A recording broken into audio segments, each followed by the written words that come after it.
Selamat sore Bapak Ibu. Welcome to our agenda today. Baik, pertama-tama yang saya hormati Bapak Kaprodi Pendidikan Bahasa Inggris, Magister Pendidikan Bahasa Inggris Pak Astu Widodo. Yang saya hormati Bapak narasumber kita hari ini, Pak Associate Profesor Dr. Yudi Arifani. Dan juga yang saya hormati para dosen, Masya Allah, yang hadir dari seluruh universitas ataupun umum dari Indonesia. Ada yang dari Papua bahkan sampai dengan Aceh. Dan juga yang saya hormati para mahasiswa Magister Pendidikan Bahasa Inggris dan para alumni kita sekalian. Baik, pertama-tama izinkan saya untuk memperkenalkan diri. Nama saya Diana Samal, mahasiswi Magister Pendidikan Bahasa Inggris Universitas Muhammadiyah Malang, yang insya Allah hari ini akan menjadi moderator untuk agenda kita. Baik, sebelum kita masuk kepada acara inti, izinkan saya untuk memperkenalkan speaker kita atau narasumber kita hari ini, yaitu Bapak Profesor Associate Profesor Dr. Yudi Arifani. Saya akan membacakan CV dari Bapak Yudi Arifani sebelum masuk kepada acara inti kita hari ini. Silakan Mbak.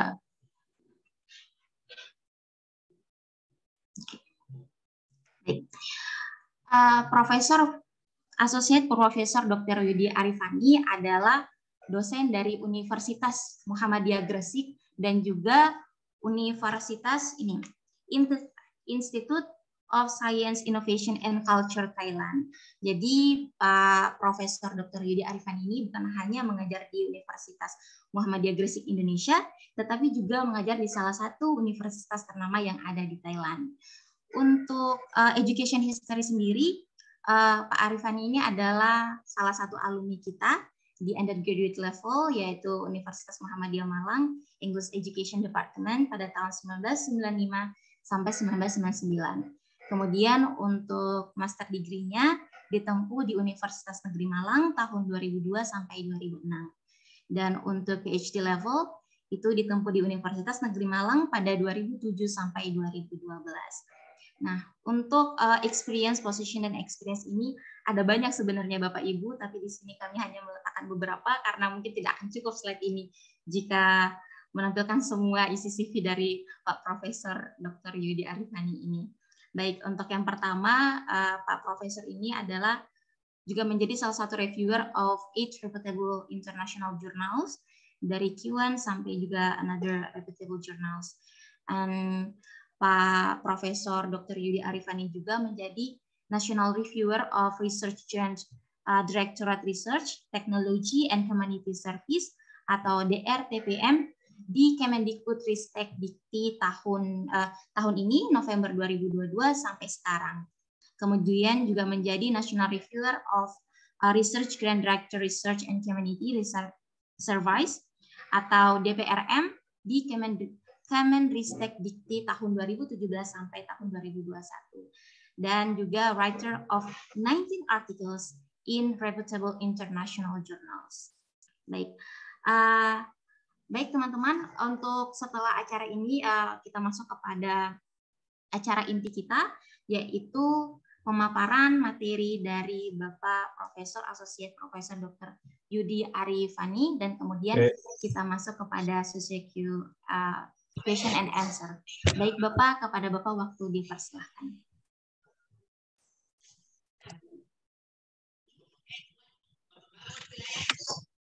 Baik, terima kasih. Assalamualaikum warahmatullahi wabarakatuh. Waalaikumsalam warahmatullahi wabarakatuh. Saya lupa namanya Waalaikumsalam. moderator tadi ya. Mantap moderatornya ini. Yang kami hormati Pak Estu, teman-teman dosen UMM, mahasiswa pasca sarjana UMM, kemudian rekan-rekan yang hadir dalam acara sharing experience yang diselenggarakan oleh Postgraduate Program dari Universitas Muhammadiyah Malang selaku alma mater saya, bangga sebagai alumni di kampus ini ya. Mohon izin pada kesempatan kali ini saya akan sharing personal experience. Ini sifatnya bukan bukan menggurui atau kita melatih, bukan, tapi kita sharing personal experience.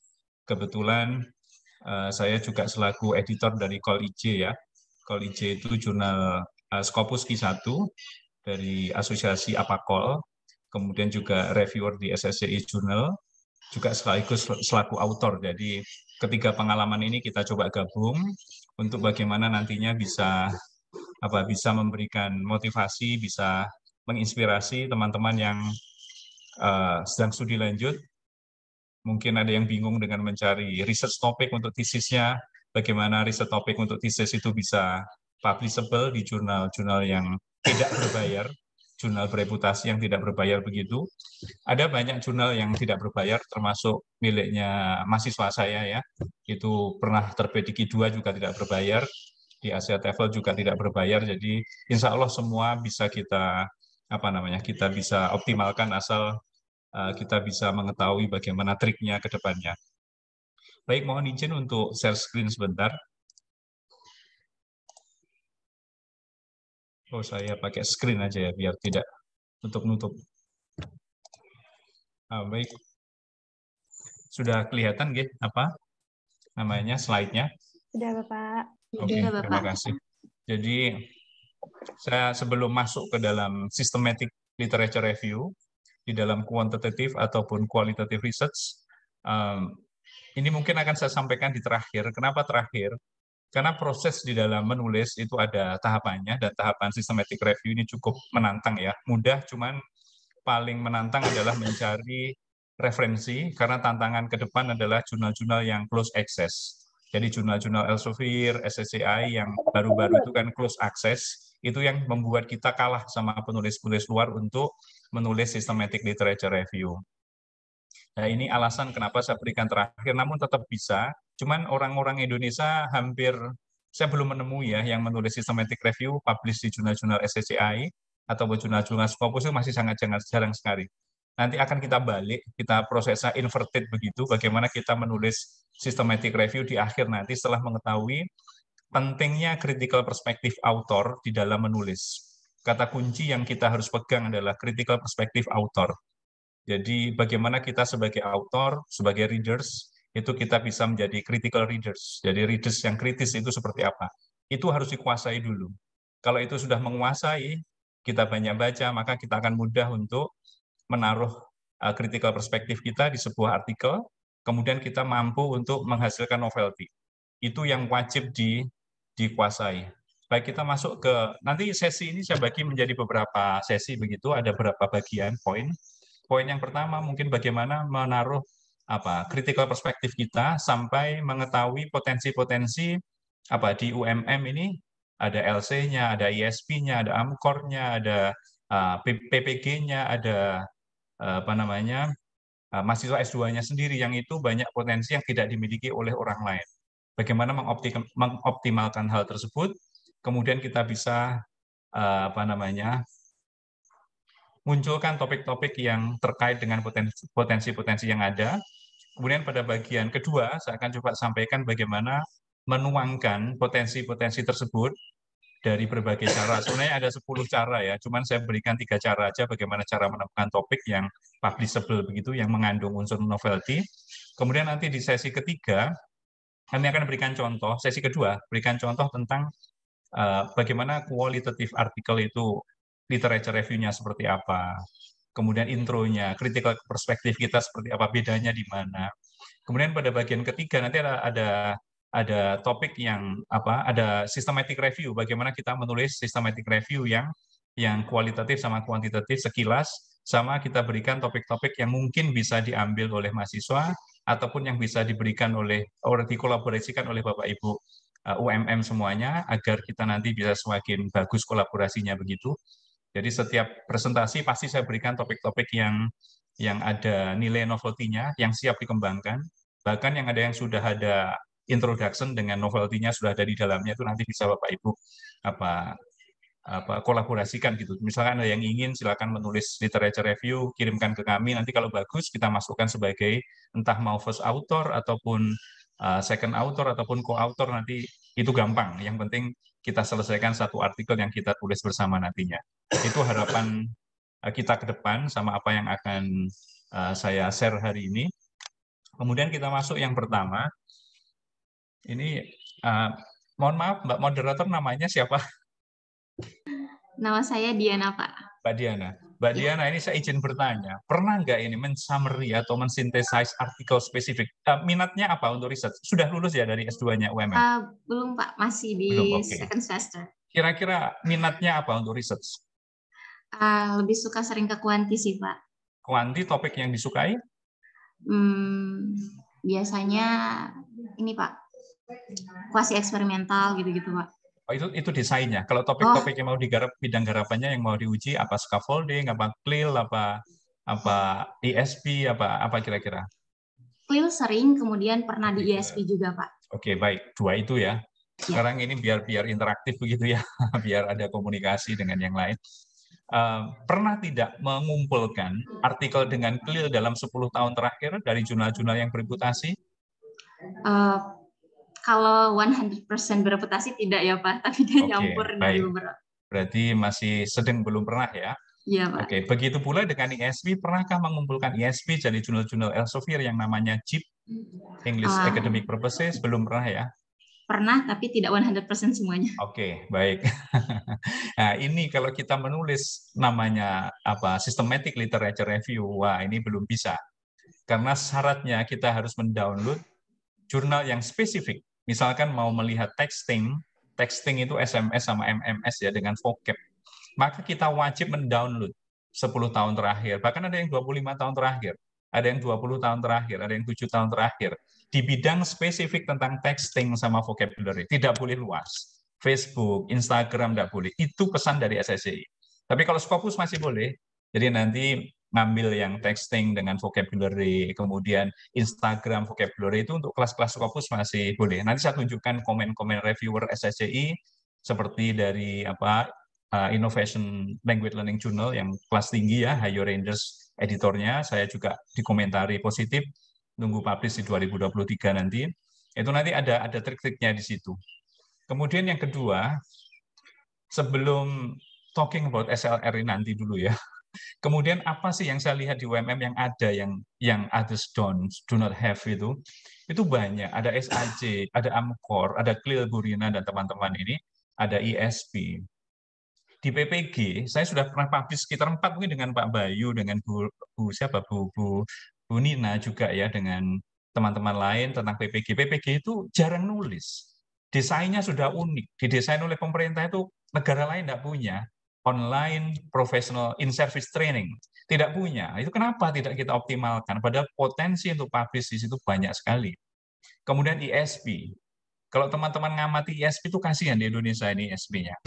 Kenapa kasihan? Ini saya sudah sedang meneliti juga kembangkan BPN instrumen ya. ISP di Indonesia ini ada hal yang sangat krusial yang harus kita selamatkan. Kenapa? Misalkan saya pernah ngajar di hukum di law department. Saya nggak menguasai keilmuan hukum. Yang saya kuasai tenses, kemudian bacaan-bacaan hukum gitu untuk teman-teman ISP. Nah kan kasihan toh, ketika saya ngajarnya kan paling general begitu ya, tensesnya tentang hukumnya sedikit. Ketika mereka belajar ISP, pernahkah mereka mendapatkan konten knowledge yang layak dari saya tentang law? Tidak pernah. Apalagi kita tidak pernah kontak dengan law teachers, law lectures yang ada di departemennya law sendiri. Nah itu juga menjadi tantangan bahwa ilmu yang diberikan kepada ISP itu tidak optimal. Kita yang belajar, jadi kasihan mahasiswanya. Nah, itu di saya juga, di Indonesia kasihan.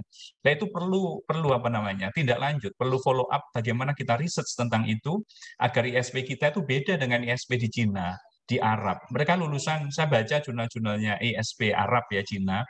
Mereka lulusan lulusan Cambridge, ekonomi, ngajarnya di ekonomi ya wajar. Ilmu ekonominya dapat. Nursing apalagi. Pernah enggak mahasiswa ISB itu dapat bagaimana caranya komunikasi antara pasien dengan dokter, pasien dengan perawat, perawat dengan dokter, perawat dengan orang tua. Itu ilmunya beda. Di sana ada SOP-nya. Bagaimana saya akan menjadi perawat Anda dalam 2 hari ini, nama saya begini, bolehkah saya periksa? Itu yang belum didapat oleh mereka. Ini banyak potensi yang harus kita kembangkan, kita blow up apalagi UMM besar kampusnya ya, apalagi kalau itu dijadikan Center of Excellent Research-nya UMM, ada PPG, ada ISB, saya yakin akan menjadi luar biasa ya untuk prodi bahasa Inggris dengan akreditasi yang sudah A, ini akan semakin international reputable begitu, reputation begitu ya. Ini yang mungkin nanti akan kita gali. Kemudian di akhir nanti akan saya tanya, siapkah dengan SLR begitu? Karena nanti prosesnya memang cukup berat ya untuk systematic literature review. Kalau kuat, oke, saya nanti siap untuk membantu teman-teman masih S2. Banyak kok yang konsultasi free itu, saya ada hari Jumat itu ada free consultation, ada kelas air juga yang individual, banyak mahasiswa PhD, banyak mahasiswa S2 juga, itu boleh untuk discuss tentang research. Kemudian yang pertama ini ada 3 cara ya, ini 3 out of 10. Sebentar saya geser dulu. Saya sarankan 3 aja, 3 dari cara untuk kita menggali potensi tadi. Bagaimana cara menggali potensi tadi? Kita yang pertama bisa mengikuti recommendation for further studies atau further researchers. Jadi kita baca satu paper, begitu, nanti ada contohnya semua sama langkahnya menyusun. Di sana ada saran, bagi penelitian yang bagus pasti ada limitation, ada saran for further studies, itu pasti ada di sana. Kemudian cara yang kedua dengan systematic review, ini kita balik, ada systematic review yang dipakai untuk research, ada ada research yang kita pakai systematic review, itu yang saya lakukan, yang di TEWT ya. Kemudian nanti ada table summary yang berfungsi sebagai 2. Table summary yang saya katakan dengan Mbak moderator tadi, itu wajib dilakukan kalau kita mau menyusun systematic literature review. Itu cukup menantang. Kemudian kita sesuaikan dengan data availability yang ada di UMM ataupun di lainnya. Oke, kita masuk cara yang pertama ya. Nah, ini yang patut kita wajib kita have to know, yaitu kontribusi keilmuan, novelty. Apa sih novelty? Ini yang jarang yang harus dikuatkan oleh teman-teman dosen, bahwa kalau mahasiswa juga dan dosen, bahwa di dalam publikasi internasional itu yang dicari hanya satu, novelty. Novelty itu sesuatu yang baru, yang berbeda dengan previous available research begitu. Contoh sederhana saja, di dalam novelty itu kita wajib isu lokal global nanti ada. Bagaimana kita mengkaitkan isu lokal dan global, akhirnya muncul sebuah novelty itu, nanti ada contohnya di bawah. Ini masih pemanasan dulu. Jadi novelty di sini, contoh sederhananya kan teman-teman mahasiswa pernah kolaborasi ya, pernah kolaborasi di luar kelas, mereka diskusi kelasnya Pak Bayu misalkan atau kelasnya Pak Estu, di luar kelas dibagi kelompok 3-3 atau 4-4. Kelompok A ada 3 orang, kelompok B ada 3 orang, kelompok C ada 3 orang, dan seterusnya. Di luar kelas mereka selesai terus kolaborasi, dibawa ke kelas presentasi. Kelompok A yang dapat nilai bagus, nilai A itu nama mahasiswa pertama. Kelompok B begitu juga. Tapi ternyata di kelompok A dan B yang kerjakan hanya mahasiswa yang nomor 2, bukan yang A presentasi tadi. Dia dapat nilai bagus. Itu mungkin terjadi tidak hanya di bahasa Inggris, tapi terjadi di collaborative learning beyond English classes. Contohnya di mesin, psikologi, matematika. Kita jarang mengontrol proses kolaborasi di luar kelas. Kadang-kadang yang kerjakan malah dapat nilai kurang bagus karena dia tidak pede present. Tapi yang presentnya bagus tidak kerjakan dapat A. Nah, itu perlu solusi. Solusi seperti ini kita sebut dengan novelty. Bagaimana kita ketika kerja kelompok di luar, kita memunculkan sebuah instrumen. Dengan instrumen itu kita bisa meminimalisir cheating behavior tadi. Aku nitip ya, kamu yang kerjakan, aku yang present. Nah, itu biar tidak terjadi. Kalau kita mampu memecahkan itu, maka itulah kita sebut dengan novelty. Itu simple, contoh novelty yang simple, yang sering kita lakukan di out-class collaboration process. Itu kita senyum sebagai dosen, oh iya mahasiswaku yang kerjakan 2 orang itu, yang lainnya enggak. Itu perlu kita buat sebuah strategi bagi itu yang belum terpecahkan sampai sekarang. Mungkin dengan teori interaction, dengan teori apa kita desain gitu ya. Itu sekilas tentang novelty, nanti akan ada lagi seperti apa sih novelty di dalam sebuah publikasi itu. Baik, yang berikutnya adalah, ini langkah pertama. Ini langkah pertama tentang bagaimana kita memunculkan topik yang memiliki novelty dari recommendation for further studies from a research paper. Jadi cukup dari single research paper saja. Itu awal saya belajar di tahun 2000 berapa ini ya? 2017 kalau nggak 2019. 2017-an saya belajar. Baru publish di 2018-19 itu ya. Jadi recommendation for further studies. Saya saya ambil dulu artikelnya, seperti apa sih bentuknya. Kebetulan saya dulu, ini sudah masuk ke artikel ya Mbak ya? Oke, ini masuk artikel The Southeast Asian Journal. Ini jurnal Q1 miliknya 3M Malaysia ya, 3L miliknya UKM Malaysia. Ini ada Suranekan kok tertarik saya karena saya ngajar vocab dulu itu. Ngajarnya ganti-ganti vocab, research dulu awalnya vocab.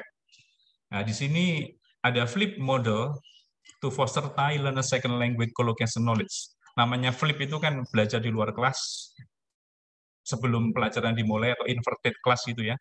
Kolaborasi melalui video, 3 orang, 4 orang belajar video sebelum kelas dimulai 1 minggu sebelumnya begitu.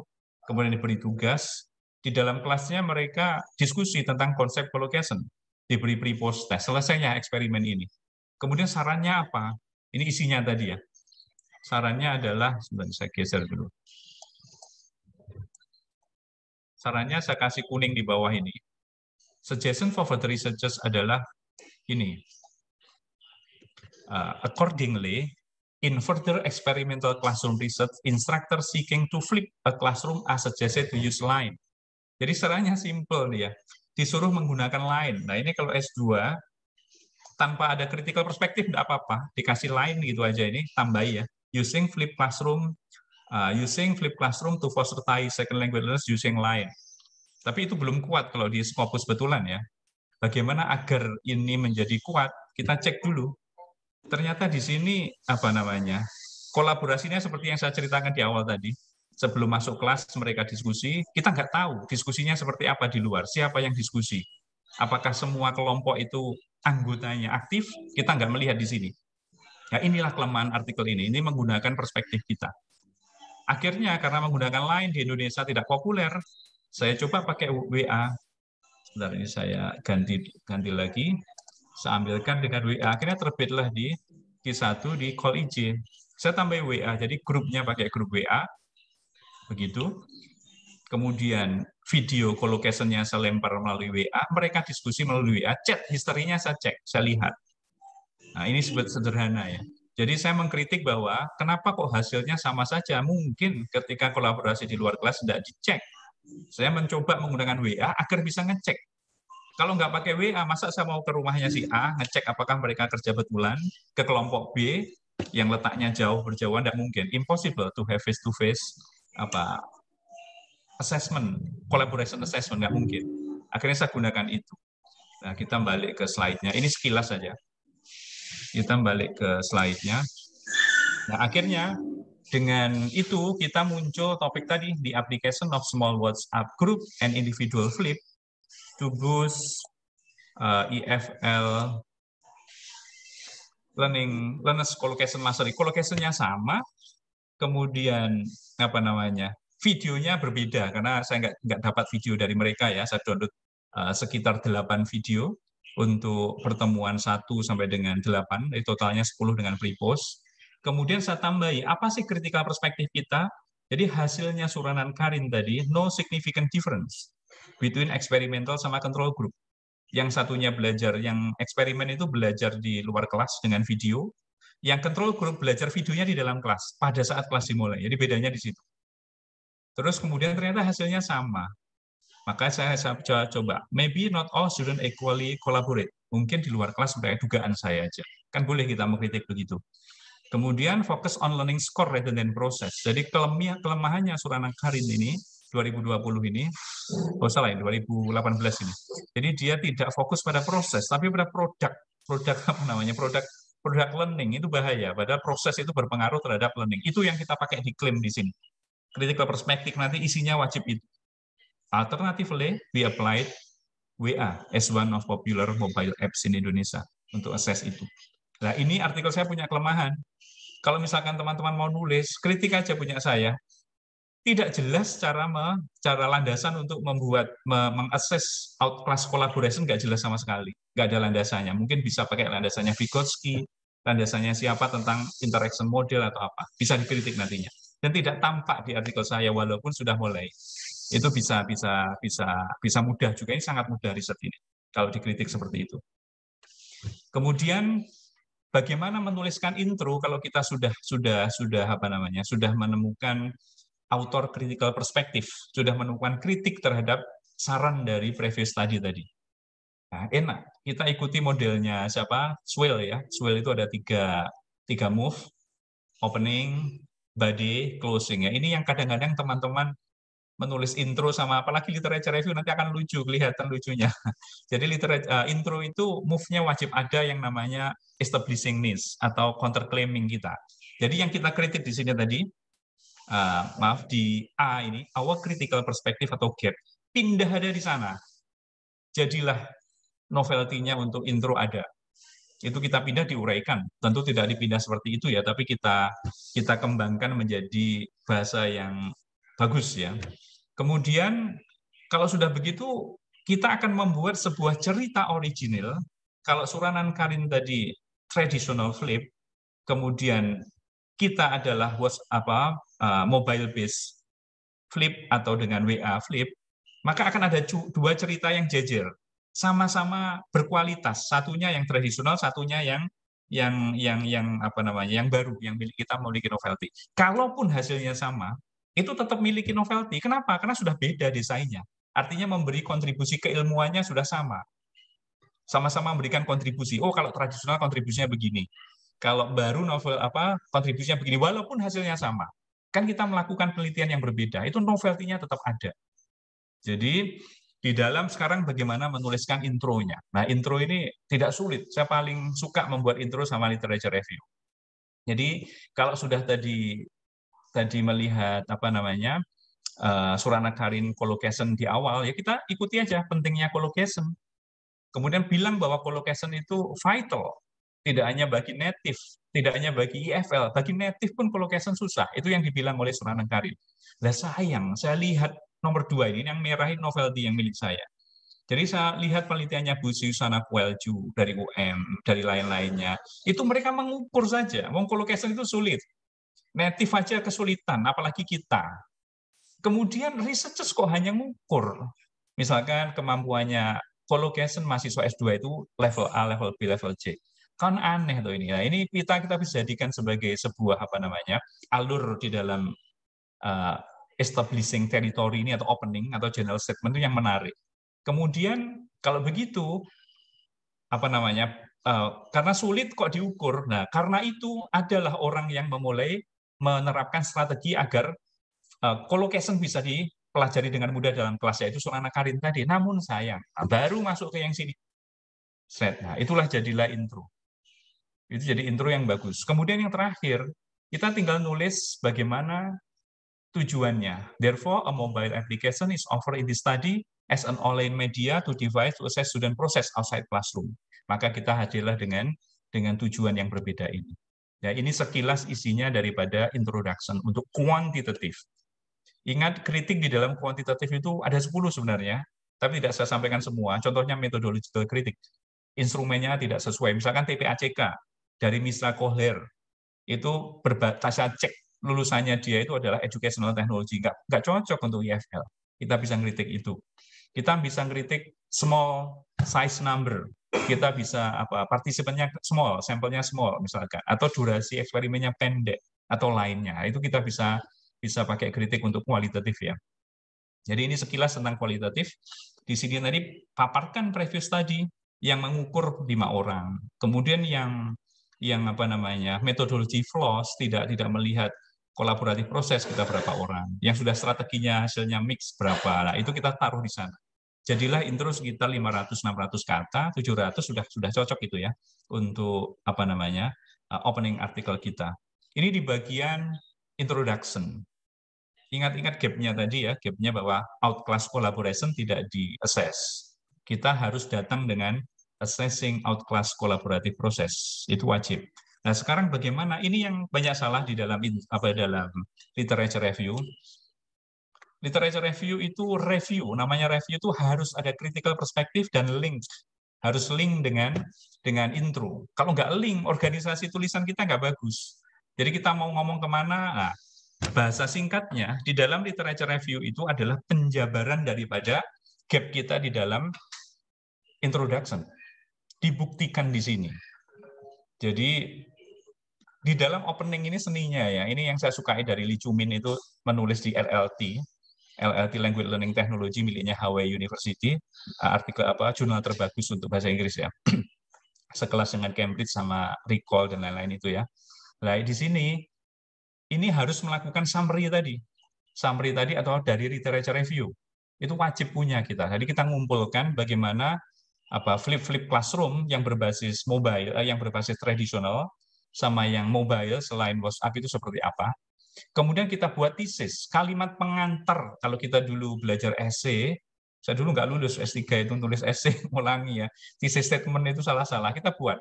Misalkan dalam kurun 5 tahun terakhir, itu research tentang flip classroom, itu ada 2 isu utama. Yang pertama adalah eksperimennya tidak di assess outclass collaborative prosesnya. Mungkin yang kedua adalah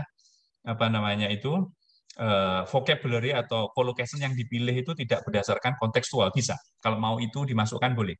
Tapi kita ngomong yang kritik pertama dulu, bahwa di dalam kritik pertama bahwa collaborative proses tadi tidak di-assess karena tidak menggunakan mobile application 2 itu. Maka isi badenya adalah membuktikan ini ya, bahwa isi badenya adalah membuktikan bagaimana research tentang collocation melalui flip itu tidak sesuai dengan kritik kita. Kita uraikan, si A tahun sekian, Surana Karin misalkan, melalui, atau Kuelju dulu, tadi Kuelju dulu kan mengukur ya, wong ini sulit kok, kebanyakan mengukur, berarti openingnya tambahi, kebanyakan mengukur, kemudian yang sudah ada tapi belum mengakses kolaboratif proses, baru di badainya dibuktikan. Buktikan bahwa previous study kelompok pertama mengukur berapa orang, 5 orang, katakanlah 2022, 2021, 2020, 19, 17. Yang berikutnya juga kelompok kedua, kebanyakan mereka tidak mengakses outclass collaborative proses. Cari bahwa assessing learning proses itu penting, atau assessing outclass collaborative proses penting, itu sebagai backing kita, sebagai reference kita. Kalau itu sudah oke, maka tujuan ini, saran dari summary previous study ini adalah bagaimana menerapkan flip itu di-assess melalui outclass kolaboratif melalui WhatsApp. Nah, itu tujuannya. Jadi literature review, cara menamai ini pun itu juga ada seninya. Cara menamai headings di dalam literature review should be linked to the variable sama kritik kita nantinya. Ini sebenarnya previous studies on flip classroom in vocab learning. Nah, sekarang ada lagi kan yang kedua tadi, ingat kritiknya apa yang kedua tadi? Yang kedua kritiknya adalah bagaimana kita assessing outclass collaborative learning, itu yang harus kita pecahkan. Jadi kita menamai literature review itu bukan vocabulary adalah, macam-macam vocab adalah, itu namanya descriptive vocabulary, descriptive literature review.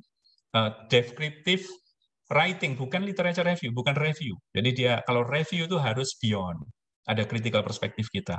Itu yang wajib kita ubah mindset kita dalam menulis literature review. Kemudian berikutnya, yang kedua adalah WhatsApp-based collaborative learning. Nah, ini kita harus muncul. Collaborative learning itu kan teori Vygotsky ya. Awalnya kan di FTF, face to face, ketemu. Kemudian karena berkembangnya teknologi, maka teori ini berkembang menjadi interaksi di dalam mobile apps. Itu bisa. Nah, sekarang masalahnya bagaimana kita mendesain, itu yang lemah di riset saya. Belum ada bagaimana mendesain assessing outclass collaborative process. Kalau ini ada, maka hubungi saya, kita tulis bareng, kita submit artikel ini. Akan bagus. Karena ini saya kemarin keburu-buru ya, karena harus punya Scopus. Begitu akhirnya saya tidak sempat mencari outclass collaborative process yang harusnya diderive dari teori-teori yang lain, misalkan interaction atau engagement atau apa begitu ya. Itu dirumuskan menjadi sebuah rubrik begitu, dipakai mahasiswa, kemudian kualitatifnya kita angkat juga akan bagus. Nah, kalau ini muncul, maka inilah sebenarnya cara seni membuat namanya state of the art. Dia tidak ada apa namanya, tidak ada rumusnya, yang ada hanya intuisi, feeling, tapi feeling itu match begitu. Jadi saya katakan sulit. Intuisi tapi match begitu dengan variabel dan kritik kita di dalam menamai, di dalam mengembangkan literature review. Ini susahnya menulis di sini. Menulis itu wajib susah. Kalau nggak susah, nggak mungkin publish. Prosesnya tadi, mengembangkan alat assessment outclass kolaboratif itu lama dari keilmuan lain.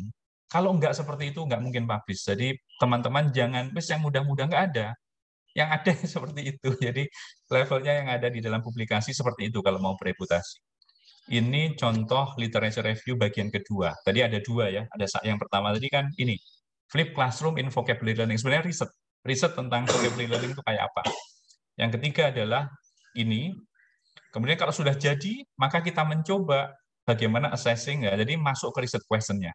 Jadi kalau sudah ada collaborative learning itu dulu FTF, sekarang berubah menjadi tradisional, namun bagaimana assess-nya belum muncul, kita desain assess-nya. Dengan desain ini kita mencoba, kita akan memunculkan sebuah riset question dari literature review yang memiliki novelty juga.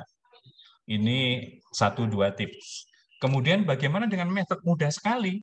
Kalau untuk quantitative adapting method itu sangat mudah. Kita cek tadi, eksperimentalnya dia di outclass FTF. Video diberikan, video collocation ada 6 ya, akan diberikan kepada kelompok mahasiswa sebelum mengikuti perkuliahan seminggu sebelumnya. Mereka dikasih tugas. Di dalam kelas mereka discuss tugasnya itu, tugas collocation-nya. Kemudian yang control group, mereka membahasnya di kelas, kelompoknya di dalam kelas, tidak sebelumnya. Kemudian di kelas mereka ngerjakan tugas, diskusi, dan lain-lain. Lah bagaimana dengan new design kita? Sama kan? Kalau tadi kan melalui FTF, sekarang kita melalui WA group. Mahasiswa ada 20, kita bagi 4 atau 5, 4 satu kelompok. Kita buat 5 kelompok small WhatsApp group. Video kita masukkan ke grup-grup mereka. Itu yang satunya, yang kelompok eksperimental. Tugasnya kita berikan melalui WhatsApp group. Kemudian diskusinya juga melalui WhatsApp group. Syukur-syukur di kelas ketemu, misalkan gitu ya. Ketemu diskusi, atau semuanya melalui WhatsApp juga boleh. Kemudian yang kedua adalah individual WhatsApp. Kita berikan melalui individual. Atau seperti di previous design juga boleh. Tergantung yang kita bandingkan yang mana. Karena eksperimen itu tidak harus membandingkan antara eksperimen dan kontrol. Boleh eksperimen semuanya kan. Lihat videonya Prof. Ali nanti ya kalau mau tahu itu. Jadi di dalam eksperimen tidak harus membandingkan antara kontrol dan eksperimen. Ada juga yang eksperimen-eksperimen. Semuanya pakai diuji mana yang lebih efektif begitu. Nah, ini tentang new design. Kemudian finding dan discussion-nya bagaimana? Kalau previous finding, itu kan no outclass collaboration process. Hasilnya seperti apa kita keep. Kemudian yang kedua, data outclass collaboration process kita tampilkan. Bagaimana proses mahasiswa diskusi di luar dan hasilnya. Nah, kalau hasilnya sama-sama tidak berpengaruh, tidak apa-apa, tetap ada novelty. Kalau ada hasilnya berpengaruh, lebih tinggi yang experimental group, nilai collocation-nya, dengan hasil outclass collaborative prosesnya ada, maka novelty-nya juga tetap didapat. Jadi novelty betul-betul ada di sini. Ini tahap pertama, contoh untuk kuantitatif dari recommendation for further research. Sekarang contoh kedua yang untuk kualitatif. Mungkin kalau ada yang ditanyakan bisa langsung disampaikan gitu. Kemudian saran yang untuk recommendation for further research, qualitative research paper. Saya izin punyanya Newman ya, Newman tahun 2020 tentang scaffolding. Kebetulan ada mahasiswa saya yang mengajar ASD. Jadi ngelesi ASD. Di kampus itu ada unit namanya ASD. Dia belajar literasi musik, kemudian math, sama English. Yang ngajar mahasiswa S1, kemudian pas S2 dia juga ngajar. Jadi enak. Kebetulan ada itu. Akhirnya saya coba untuk minta dia untuk collaborate, kerjasama. Jadi potensinya ketika kampus punya sebuah aktivitas, itu bisa kita cek dengan publish artikel yang dari Scopus atau SSCI. Masuk enggak data kita, data availability kita dengan dengan isu-isu global itu ada enggak? Begitu. Nanti letaknya di mana lokal sama global nanti akan kita jelaskan lagi ya. Sekarang yang kualitatif bagaimana bedanya? Yang ini miliknya Newman. Newman itu saya tunjukkan sebentar aja, punyanya Newman. Sebentar.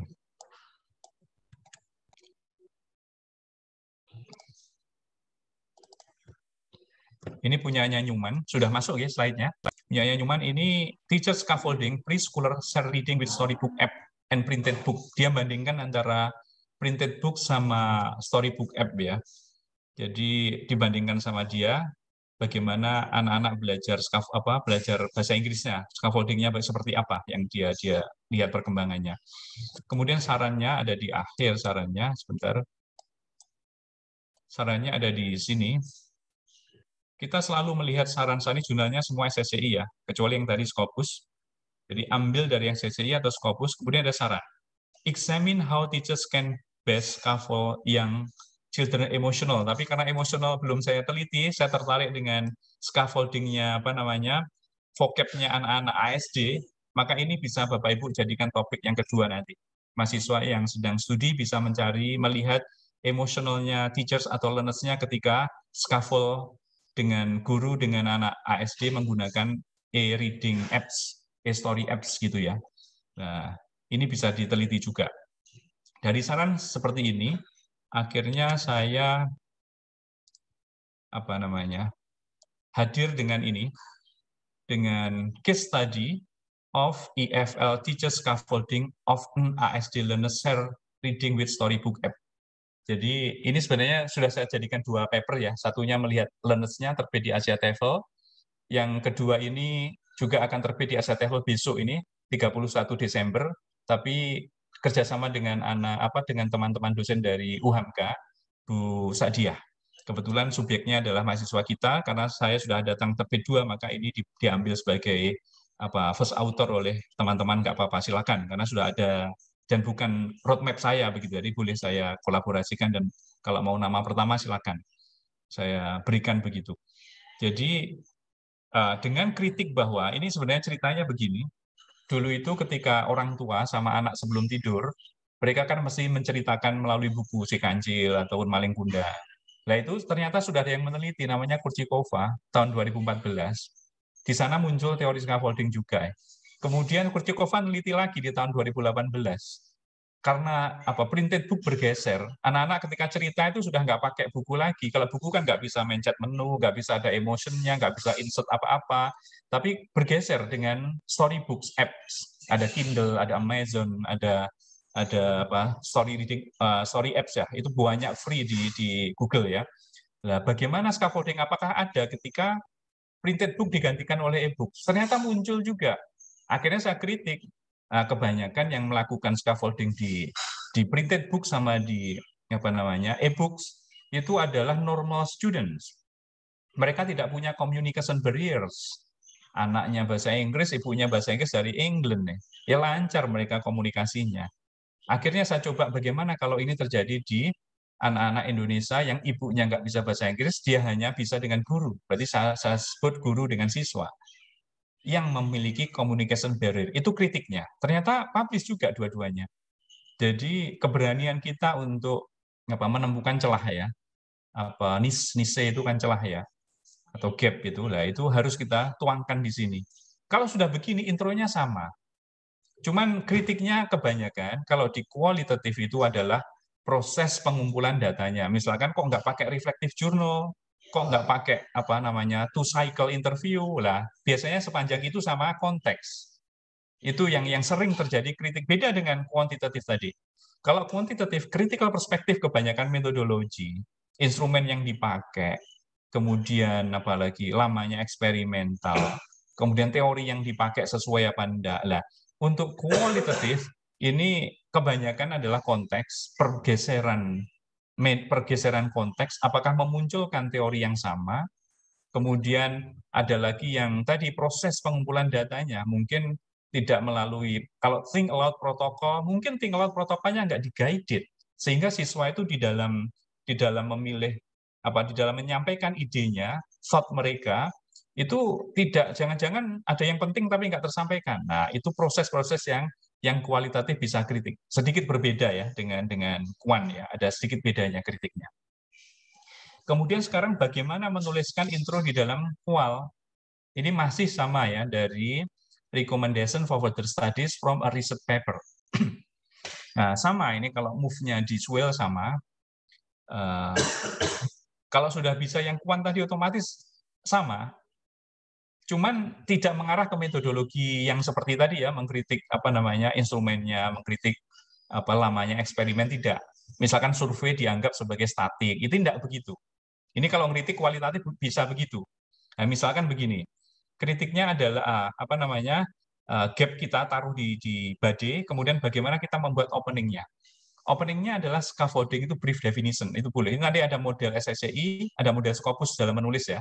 Kalau SSCI yang Elsevier saya ikuti agak berat, beda nanti di akhir ada contohnya sebelum masuk ke systematic literature review. Jadi di sana ada scaffolding itu brief definition seperti apa. Kemudian printed story itu sudah menemukan scaffolding. Ternyata story juga ada scaffolding. Namun sayang sudah libatkan parents, child, teaching berbagai konteks, namun sayang belum ASD. Kemudian tidak ada communication beri sama. Kritiknya sama, cuman kualitas arah kritiknya sedikit berbeda dengan yang kuan, cuman alurnya sama, tetap sama. Kemudian kita elaborate critical gaps, critical perspective tadi dari slide sebelumnya, kita pindah aja, kita elaborasi begitu. Kemudian melihat tujuannya, this study seeks to gain insights into frequency of an EFL teachers cognitive, affective, and technical scaffolding, and how they affect ASD learners in the EFL environment. Beda kan? Ada EFL environments, ada ASD learners, ada cognitive, affective, technical scaffolding. Nah, itu saran-saran dari kritik yang tidak tertulis tapi yang tersirat gitu ya. Sekarang cara menulis literature review-nya berbeda juga. Ini bedanya literature review antara quant dengan qual. Theoretical framework-nya itu sedikit berbeda. Sekarang masuk ke literature review-nya. Ingat, literature review tetap ada 3 ya. Semua ada opening, ada body, ada closing. Dan kita menamainya karena tadi adalah scaffolding theory. Nah, scaffolding, maka teori scaffolding itu seperti apa? Kita wajib ulas. But remember, kita harus link, kita harus koneksikan dengan kritik kita di introduction. Kalau nggak nyambung, nggak ngeling, lucu nanti. Organisasi tulisan kita nggak utuh. Kita mau kemana tujuannya? Lah, itu yang bahaya. Jadi harus ngeling dengan yang ada di introduction. Kritik kita ingat-ingat ASD, communication barriers. Itu kan ya. Lah, berarti kita overview, scaffolding, dan jenis-jenisnya itu apa saja. Itu masih umum ya. Kemudian elaborate previous research, bahwa scaffolding teoris itu sudah muncul dari berbagai situasi, tadi L1, printed, kemudian dan lain-lain. Kemudian cari ini yang agak berbeda, tambahkan sedikit tentang scaffolding yang akan kita pilih. Kita tadi kan pilih kognitif, afektif, sama technical. Berarti ketiga scaffolding itu kalau ada, bagaimana orang lain meneliti ketiganya di konteks yang berbeda. Sehingga konteks itu akan kita pakai di konteks yang milik kita itu nanti akan seperti apa. Hal ini menunjukkan bahwa reviewers akan percaya bahwa kita akan sanggup meneliti scaffolding dengan melihat bagaimana orang lain melakukan scaffolding di konteks yang berbeda. Nah, itu beda dengan dan di kualitatif tadi. Kemudian variabel yang kedua adalah kok belum saya slide ya. Variabel yang kedua adalah previous research on ASD, CAT scaffolding, dan share reading. Bagaimana previous research tentang ASD, CAT itu kognitif, afektif, technical scaffolding, and share readings. Itu harus spesifik. Jadi kata kuncinya itu harus spesifik, tidak boleh meluas ke yang lain. Nah, ini sama dengan kualitatif kalau yang pas ini ya. Jadi available research on scaffolding dengan printed storybook itu seperti apa, risetnya siapa saja. Kemudian elaborate previous research, emphasize on normal children. Kemudian kritik kita masuk ketika kita mengelaborasi itu, bahwa mereka tidak memiliki memiliki communication barriers. Pas jadi buktikan Buktinya dari mana? Temuan atau proses orang lain di artikelnya orang lain. Misalkan pada saat anak dan orang tua mencet ini, tidak ada komunikasi yang terhambat mereka, karena mereka punya bahasa Inggris dua-duanya. Nah, itu buktikan di sana, bahwa ini tidak ada hambatan komunikasi hibrid. Buktinya ambil dari proses, berarti bukan hanya melihat abstrak, berarti kita melihat finding mereka, bahwa dalam proses collecting data nggak ada kendala mereka. Hey mom, can you continue this? Anaknya ngeklik-klik langsung. Nah, itu bukti bahwa anaknya tidak mengalami communication barriers. Nah, itu bisa kita pakai sebagai bukti. Bukti penguat kritik kita. Closing-nya sama. Baru masuk research question bahwa kognitif afektif tadi masih belum dipakai untuk anak-anak ASD. Caranya bagaimana? Ngikuti yang di previous di literature review sebelumnya untuk proses pembuatan datanya.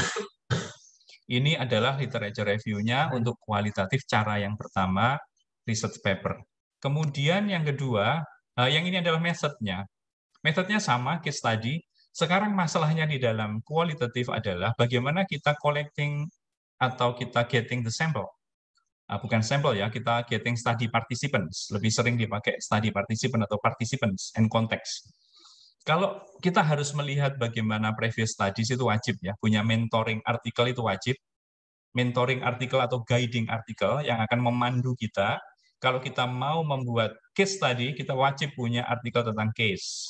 Itu harus agar kita punya punya refleksi, punya mirror ketika kita mau nulis selevel enggak nanti dengan ini. Nah, kebetulan artikel sebelumnya itu milih partisipannya adalah dengan kuesioner, yaitu kuesioner yang high frekuensi, jadi mencari kepada orang tua di sebuah sekolah ya SD gitu diberi kuesioner, mencari orang tua yang sering story sharing dengan anaknya. Akhirnya ketemulah 2 orang. Dia lebih dari 1 tahun melakukan itu. Akhirnya dipilih 2 anak itu. Nah, bagaimana dengan kita, desain kita yang baru? Kita ikuti aja. Berarti kita mencari menggunakan kuesionernya sebelumnya, kita adaptasi untuk memilih subjek. Perlu dicatat baik-baik, kuesioner dalam kualitatif hanya dipakai untuk finding research participant, tidak untuk analisa data. Hati-hati, ada jurnal-jurnal Sinta-Sinta yang masih kuesioner dipakai untuk analisa data dalam case wabaya. Kuesioner dalam kualitatif hanya dipakai untuk selecting subject. Setelah itu mandek dibuang, tidak dipakai untuk analisa data. Nah, di sini kita adaptasi kuesionernya. Kalau tadi kan orang tua, kalau ini kan berarti teachers yang ngajar ASD, yang ngajarnya lama menggunakan aplikasi e-storybook atau e-reading apps. Ternyata ada mahasiswa yang begitulah. Kita pilihlah akhirnya ketemu 1 orang saja di Gresik. Atau kalau ada di Malang, ya Malang disebar begitu ya, di sekolah-sekolah SD begitu. Ada enggak yang privat atau yang memberikan les privat bahasa Inggris dan lama, seminggu 2 kali? Ini ada di kami. Maka data kami available. Dan works, research ini bisa dipakai. Itu caranya untuk membuat desain. Kemudian, example of new finding sama discussion. Ya, kita sama seperti kuantitatif tadi, di dalam contoh yang kedua ini, previous findings-nya adalah kognitifnya anak normal, sekarang kognitifnya anak tidak normal. Seperti apa sih kita mengenerate teori di anak yang tidak normal itu, proses afektifnya mungkin banyak dipanggil dulu, diajak perhatian, karena anak SD kan memiliki kebutuhan khusus, dia harus tidak bisa langsung ya. Nah, ini sudah menghasilkan sebuah kebaruan. Ternyata temuannya anak SD itu tidak bisa direct seperti anak-anak yang normal di dalam proses scaffolding semua tahapan. Itu kebaruannya untuk research ini. Dari slide awal kita bisa simpulkan bahwa lokal sama global harus connect. Di mana lokalnya? Local situation atau local context, anak SD ini lokal. Hanya 1 di kelas kecil di Gresik, ngelesi. Tapi isunya, isu global, yaitu scaffolding kognitif afektif. Maka ketika local and global digabungkan, kontribusi kita itu kontribusi global, kontribusi dunia novelty kita. Itu yang saya sebut di slide pertama, bagaimana connecting antara local and global konteks. Itu ada di TESOL IJ. Kalau Bapak Ibu baca TESOL IJ di web jurnalnya, for local researchers should address atau should consult to global context. Itu maksudnya. Lokalnya, jadi kalau kognitifnya, kalau ada orang meneliti ASD, dia akan sama dengan kita atau enggak, kita yang mendahului kognitif mereka. Kita kontribusi global. Kalau dulu ASD-nya kognitif, afektif, technical hanya linear, tapi dengan datang kita menutup mereka. Kalau mereka hanya ada satu ya, kita tambahi berarti ada dua yang dikesampingkan, dua yang dipajang begini. Ini miliknya yang normal dunia, ini miliknya yang ASD dunia. Jadi kita sudah memberikan kontribusi global dari small research from our les-lesan, from our private course. Jadi itu yang kita sebut dengan linking local and global situation. Contohnya sangat jelas. Sekarang cara yang kedua, atau mungkin ada tanya jawab dulu sebelum masuk ke contoh ini. Yang kedua masih ada 3 kan? Ada 3 dari 10 cara sebelum masuk ke systematic literature review. Karena ini wajib dikuasai dulu. Kalau ini tidak dikuasai, bingung nanti menulis literature review-nya. Kalau nggak ada, saya lanjut. Nanti di akhirnya saja, Pak. Ada Oke, baik. Sekarang yang kedua, ini sebentar. Yang kedua adalah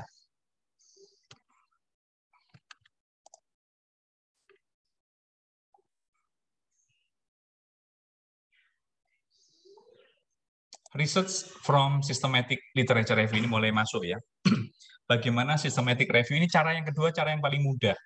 Seperti cara yang pertama tadi. Karena systematic literature review itu menyediakan historical of a specific topic. Historical perkembangan historis dari sebuah topik itu mulai dari awal sampai akhir, serta cakupan apa saja. Itu beruntungnya kalau kita menemukan namanya systematic literature review. Jadi kata kuncinya cukup ngetik di Google Scholar, misalkan flip classroom _2 systematic literature review atau systematic review, bukan meta-analysis, bukan metasintesis, itu nanti lain lagi. Ini yang systematic literature review. Jadi kita cukup ketik di Google Scholar. Saya izin ke contohnya. Contohnya saya tutup yang lainnya dulu ya, biar enggak penuh.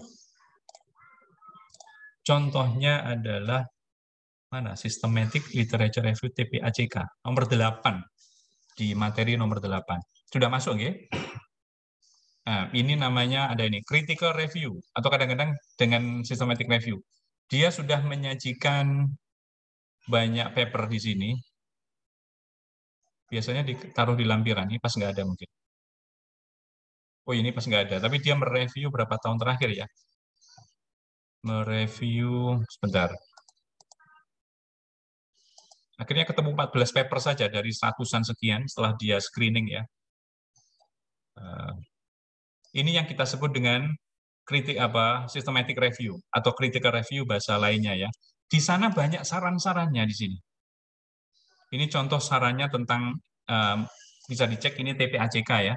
TPACK di PPG ya, di language teaching atau di teacher education. TPACK critical review sarannya ada di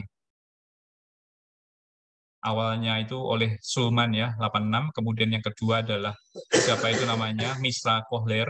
Jadi ternyata yang mendirikan awalnya itu Sulman, PCK dulu, TPACK, kemudian Misra Kohler, kita tahu sejarahnya. Itu untungnya untuk kita belajar systematic review. Kemudian kita cek saran-sarannya apa. Nah, sarannya di sini ada banyak. Ini bisa jadi 2 topik atau lebih. Present review has indicated that most of the paper aim to identify the TPACK knowledge based on language teachers from their perception through survey. Ternyata, siapa ini dari penulisnya ya? Penulisnya itu adalah Seng, ini bagus ini. Jadi, kata dia, kebanyakan research on TPACK dalam kurun berapa tahun ini? Coba di metodologi ya. Dalam kurun 8 tahun, 2011 sampai 2018. Ternyata katanya dia, kebanyakan mereka menggunakan survei dan apa namanya instrumen development. Survei effectiveness itu ujung-ujungnya kan mesti instrumen development. Jangan lihat apa Bapak Ibu lihat. Kalau ada penelitian dikelompokkan itu ke dalam effectiveness, misalkan korelasi, kemudian eksperimen, kemudian apa namanya survei, itu pasti ujung-ujungnya banyak orang mengembangkan instrumen. Itu kita bisa jadikan landasan sejarah kita menulis di dalam intro ataupun literature review. Nah, kata dia ternyata jarang yang melihat TPACK secara kualitatif. Berarti ini dia tidak bilang, tapi kita bisa mensintesis bahwa katanya Seng, TPACK itu pasif. Kenapa saya bilang pasif? Dia tidak bilang, tapi yang bilang saya. Kenapa pasif atau stable atau static atau apa namanya stable fenomena, static fenomena? Karena previous research itu menganggap TPACK-nya guru mahasiswa itu apa stable, tidak dinamis. Kenapa? Karena dilihat hanya dari effectiveness-nya, dilihat dari surveinya, dilihat dari paper pencil ngisi apa namanya ngisi apa online survei. Padahal tidak begitu. Saya itu ngajarnya teknologi itu berkembang juga. Awalnya nggak bisa, PPT bagus nggak bisa.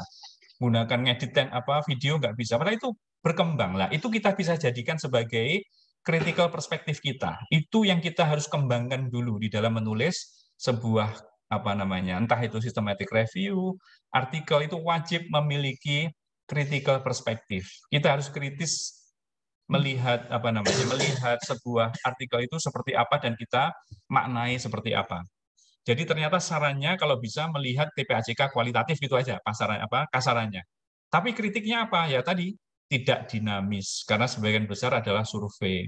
Kemudian sebagian besar mengembangkan instrumen, melihat effectiveness, tapi tidak pernah melihat proses bagaimana TPACK evolve, berkembang mulai dari ketika dia sebelum mengenal teknologi, kemudian kenal teknologi, sampai dengan COVID ini, semuanya pakai teknologi. Saya juga akan publish di Call IJ ya, tentang itu, bagaimana becoming call teachers dengan Pak Santo. Besok bulan Februari ini akan publish juga, sudah accepted. Nah, tentang hal seperti ini. Nah, sekarang kita kembali ke slide tadi. Ini tadi rekomnya ada begini. Nah, sekarang kita lihat ini sebenarnya nanti untuk kolaborasi Bapak Ibu ya. Bapak Ibu UMM kalau mau melanjutkan ini kolaborasi dengan kita, silakan, ini saya open untuk everyone. Kalau mampu menulis apa literature review-nya bagus, itu nanti akan kita jadikan co-author ataupun first author, silakan. Nanti gampang aja. Ini topiknya tadi ya. Kita kebetulan ini tadi ada PPG, di UMM ada PPG. What topic? A new topic with its novelty. In service, EFL teaches learning about TPACK, dialogic process in mentoring conversation in an online teacher training. Kan unik tuh, ada PPG. Saya itu kebetulan ngajar PPG di Jember ya, di online dengan Jember, kolaborasi dengan salah satu guru dari SMP Negeri 11 Jember. Itu kan namanya saya melakukan kolaborasi. Nah, mahasiswa PPG-nya, mereka kan mengembangkan TPACK toh sebetulnya. Ya kan kita ada proses dialog. Saya dialog dengan guru Pamong, kemudian guru Pamong dan kami dialog dengan students. Bagaimana proses dialog ini dapat meningkatkan bagaimana TPACK-nya siswa ini evolve dengan dialog kita. Nah, ini saya tunjukkan artikelnya, nanti monggo kalau Bapak Ibu mau, teman-teman mau melanjutkan ya. Gimana ya?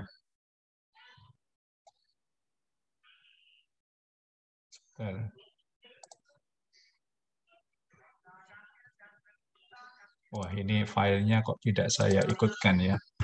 Ada di sini. Sebentar. Ini kolaborasi dengan sekian banyak teman, ada 36 kolaborasi tiap tahun ya. Ada ini artikel hasil PPG Jember, 2 abstrak untuk ini. Nah, ini yang sebentar saya besarkan dulu. Yang tadi ya TPACK ya. Oh, ini ada 3 topik yang saya berikan ke teman-teman Jember. Ini ada kolaboratif teacher lecture stories on becoming teacher supervisor, beda lagi. Ini sedang saya buat. Ini yang tadi saya sampaikan. EFL teachers in service, EFL teachers learning about TPACK, dialogic process in mentoring conversation. Ini model SSCI saya nulisnya. Jadi gap-nya saya sampaikan di sini tadi. existing literature review, saran dari tadi, itu kebanyakan mereka explore perception, identify how TPACK intervention impact, berarti effectiveness ya. Kemudian akhirnya banyak mengembangkan instrumen, sehingga mereka menganggap statik TPACK itu, saya besarkan lagi. Nah ini jadi body gap, gap kita selesai. Kemudian kita tulangkan ini, kalau tadi yang model-model intro tadi mengikuti modelnya Scopus, ini modelnya Elsevier SSCI. Jadi dia pasti begini. Framing in Buxton Theory of Dialogism, ya ujung-ujungnya teori dialogism itu sudah banyak diteliti, namun sayang belum melibatkan in-service online teacher, yang kolaborasi antara saya dengan guru Pamong dan mahasiswa yang sedang PPG melalui online. Nah, intinya begitu aja. Kita buat thread begini, kemudian kenapa kita mengekspor TPACK ini? Kalau teman-teman ini literature review belum, kalau teman-teman mau, silakan tulis literature review, nanti kirimkan WA. Kalau bagus, ya kita akan libatkan di sini. Ini lumayan berkelas ya. Kalau mau first author, silakan. Kalau mau co-author, silakan, nanti gampang ini. Karena saya sudah ada artikel per tahun tuh wajib publish 2, yang lainnya pasti kita kolaborasikan. Jadi kalau sudah begini, insya Allah tidak akan rejected. Tidak mungkin langsung reject tulisan kita. Nah ini ya, ini kalau sudah seperti ini. Kemudian kita balik ke slide tadi. Nah, dari gap-nya sudah saya tuangkan, intronya sudah, tinggal literature review. Ada yang satu yang sedang menulis, nanti sebagai co-author juga. Ini masih satu, ada banyak topik yang untuk dikolaborasikan. Ada lagi self-regulated learning juga ada di writing untuk anak-anak. Kemudian ini tadi dari systematic review ya. Sekarang yang ketiga, terus yang terakhir adalah systematic literature review. Nah, ini mulai masuk ke SLR. Sekarang yang ketiga, yaitu dari table summary, kita bisa membuat research, kemudian dari table summary pula, kita bisa membuat systematic literature review. Syarat wajibnya adalah table summary. Saya tunjukkan table summary saya. Saya sudah pernah membuat table summary, saya tutup dulu. Table summary ada di, sebentar, table summary. Table summary.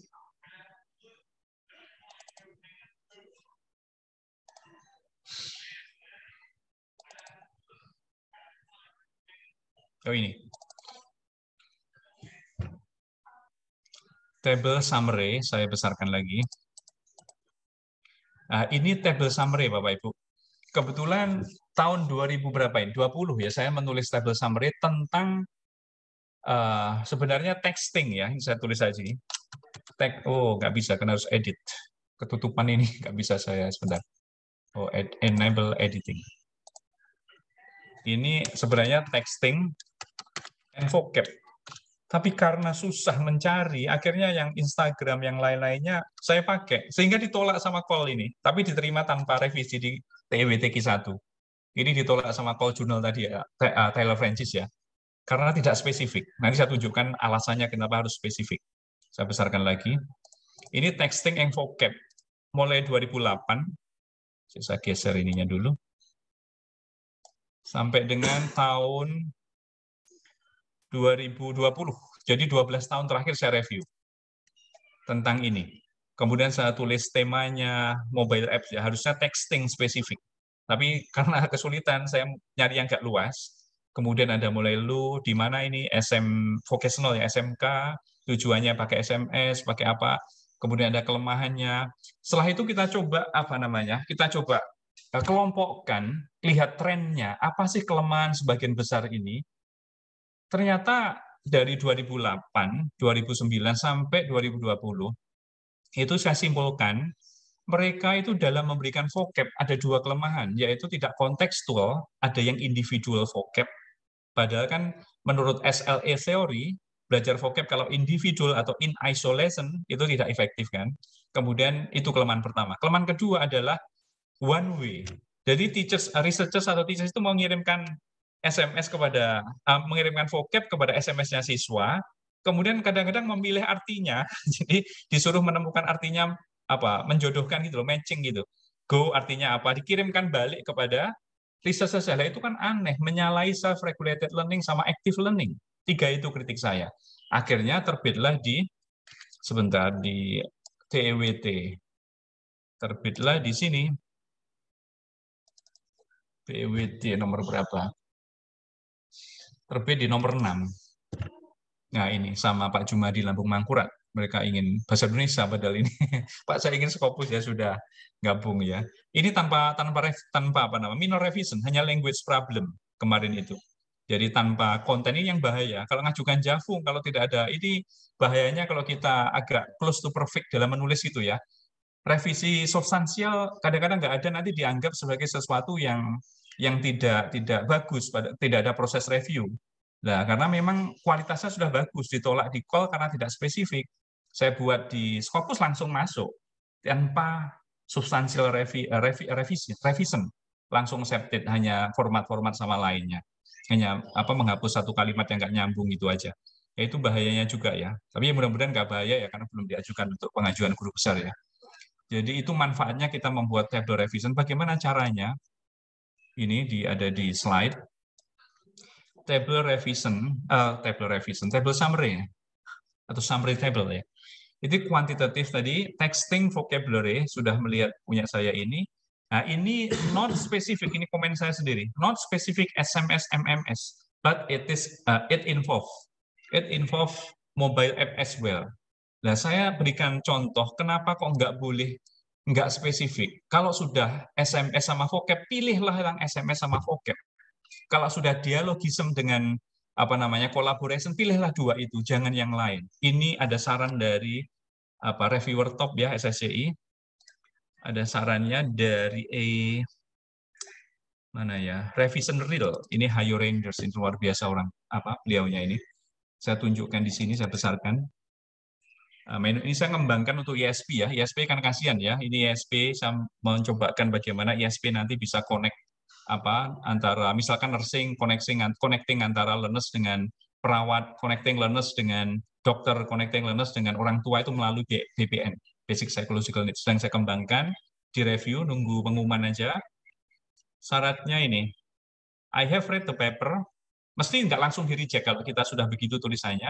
Kemudian ada tadi ya, spesifik mana tadi?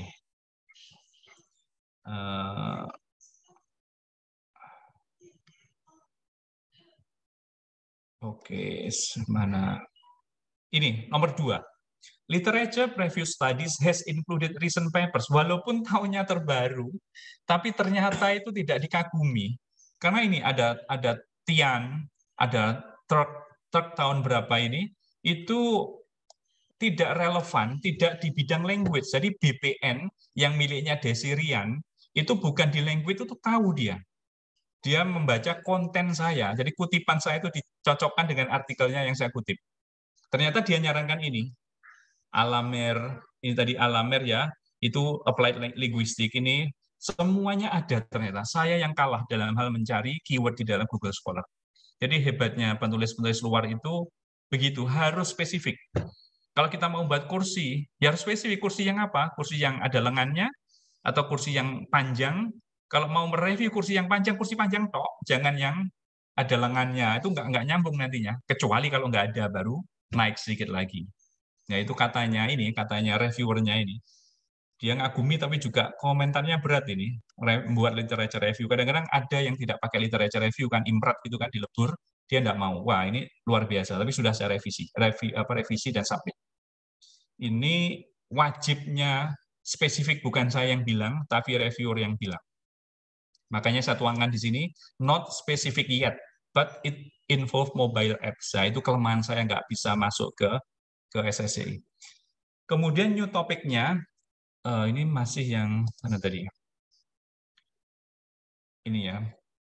Ini sudah saya sampaikan. Ini kalau nulis intronya sama, introduction-nya previous slide sama.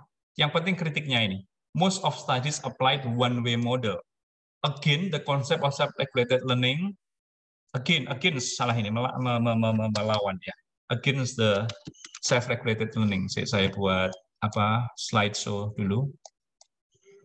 Nah, ini yang kritiknya ya. Isolated vocabulary with meaning. Kalau sudah itu, kembali ke tadi. Popularitas WA di dalam intro, kemudian riset tentang WA, dan bukan WA, SMS dan vocab seperti apa yang belum disentuh masuk, ini tujuan, beres, selesailah intro. Literature review sama, landasan teori penggunaan SMS seperti apa, kemudian riset tentang WA, SMS dan vocab seperti apa, kelemahannya seperti apa, masukkan, linkkan dengan gap kita di terus sama. Sekarang membalik, bagaimana ini kita tulis menjadi systematic literature review. Ya, ini dulu saya tawarkan di kelas Iris sudah lama sekali, tahun yang lalu. Karena kenapa saya tidak menuliskan literature review ini, kita balik. Kita inverted gitu ya, kita balik. The process is inverted.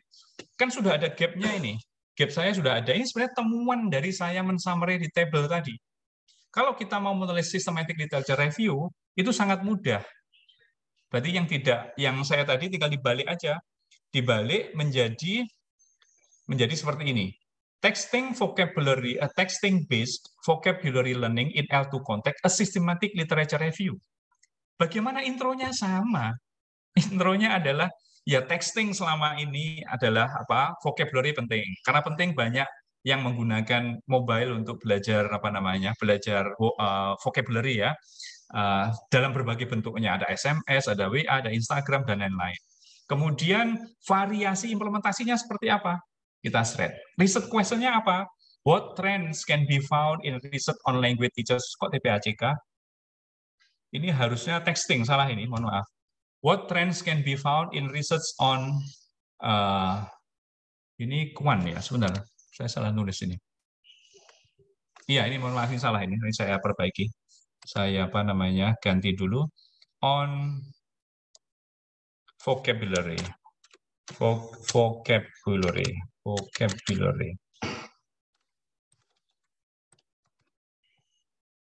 Vocabulary using texting apps atau texting apps gitu ya.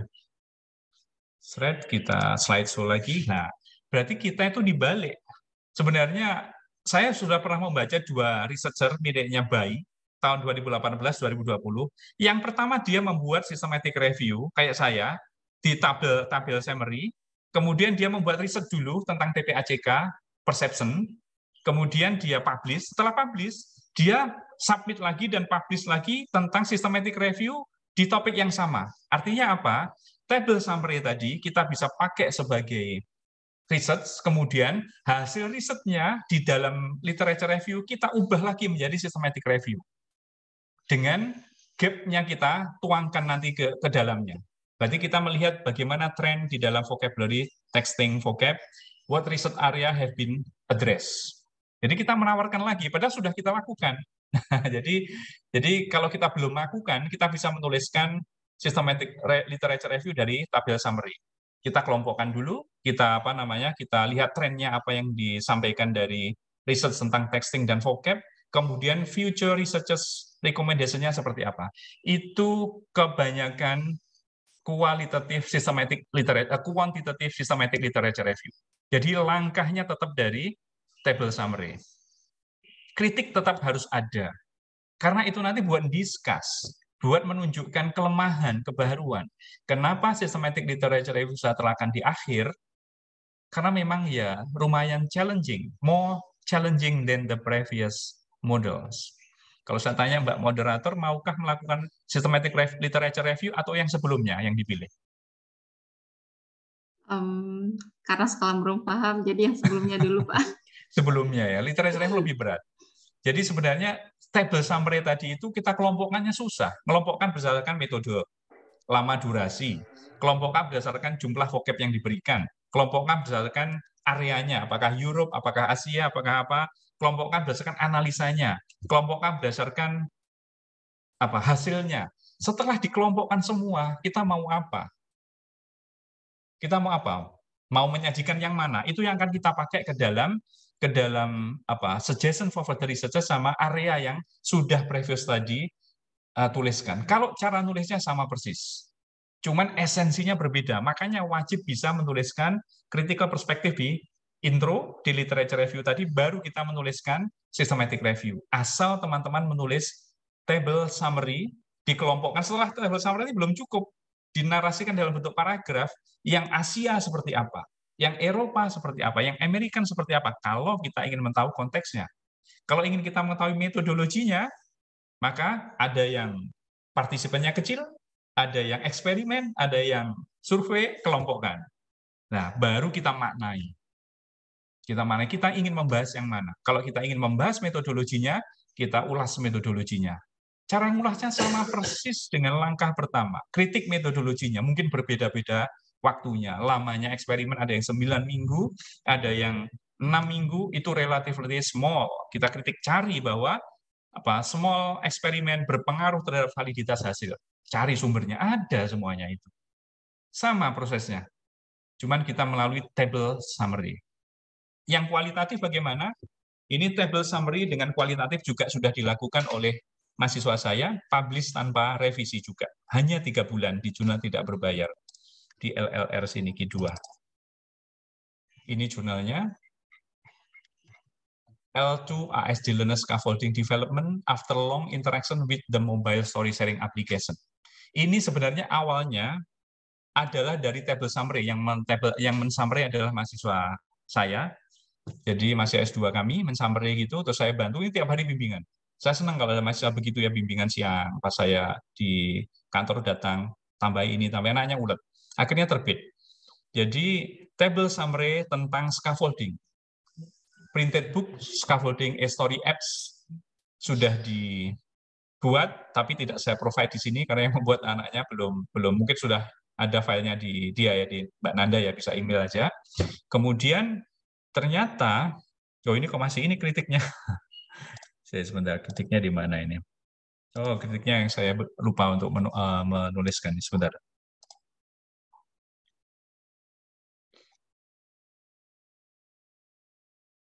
Oh, ini. Nah, ini. See our published paper in LLR, rewrite all previous studies into table summary. Jadi saran saya kalau mau menulis systematic literature yang kualitatif, itu biasanya begini. Kalau kita sudah membuat table summary seperti yang texting tadi, kita harus pertanyaannya berbeda. How do learners vocabulary develop through scaffolding? Nah, kita ingin mengetahui kualitatifnya. Nanti kita kelompokkan. Yang kalau pakai buku, seperti apa proses meningkatnya vocab mereka, yang pakai e-books, e-story app seperti apa, kita bandingkan, kita discuss di sana. Kemudian kalau ada another possible question atau apa yang belum disentuh, misalkan, kebanyakan konteksnya adalah anak-anak yang normal, melibatkan L1, L2, tapi tidak anak-anak yang ASD students. Nah, maka itu kita bisa jadikan sebagai suggestion for further researchers. Inilah proses di dalam menuliskan systematic literature review. Mungkin sedikit porsinya, tapi insya Allah caranya harus kita kuasai. Bagaimana kita menuliskan author critical perspektif kita di bagian-bagian sebelumnya. Kalau itu sudah bisa, sudah enak kita dalam menulis systematic literature review. Mungkin itu Mbak Diana, apa yang saya sampaikan ini, mungkin ada yang lupa, ada yang apa. Kadang-kadang kalau tidak ada yang bertanya atau apa, itu ada yang belum tersampaikan. Ya itulah kelemahan kadang-kadang dalam presentasi. Terima kasih, mohon maaf ya, ini hanya sharing personal experience aja. Terima kasih. Assalamualaikum warahmatullahi wabarakatuh. Waalaikumsalam warahmatullahi wabarakatuh. Masya Allah, terima kasih banyak Pak Prof untuk materinya. Dan Masya Allah sekali ya, tadi dijelaskan sedikit mungkin, mulai dari pentingnya novelty, mungkin ada orang yang menulis hanya yang penting nulis tapi tidak memperhatikan ke novelty-an itu, pentingnya novelty itu, sampai dengan literatur review itu sendiri. Baik, kita masuk kepada sesi pertanyaan. Akan ada 2 sesi pertanyaan di sini, sesi 1 dan sesi 2. Untuk sesi pertama terdiri dari 3 pertanyaan. Bagi Bapak Ibu yang ingin bertanya bisa langsung mengetik di chat box, atau jika ingin menyampaikan langsung bisa langsung on cam, atau ini pakai emoticon up hand, terus nanti ini kita panggil. Baik, jika ada pertanyaan dipersilahkan kepada Bapak Ibu.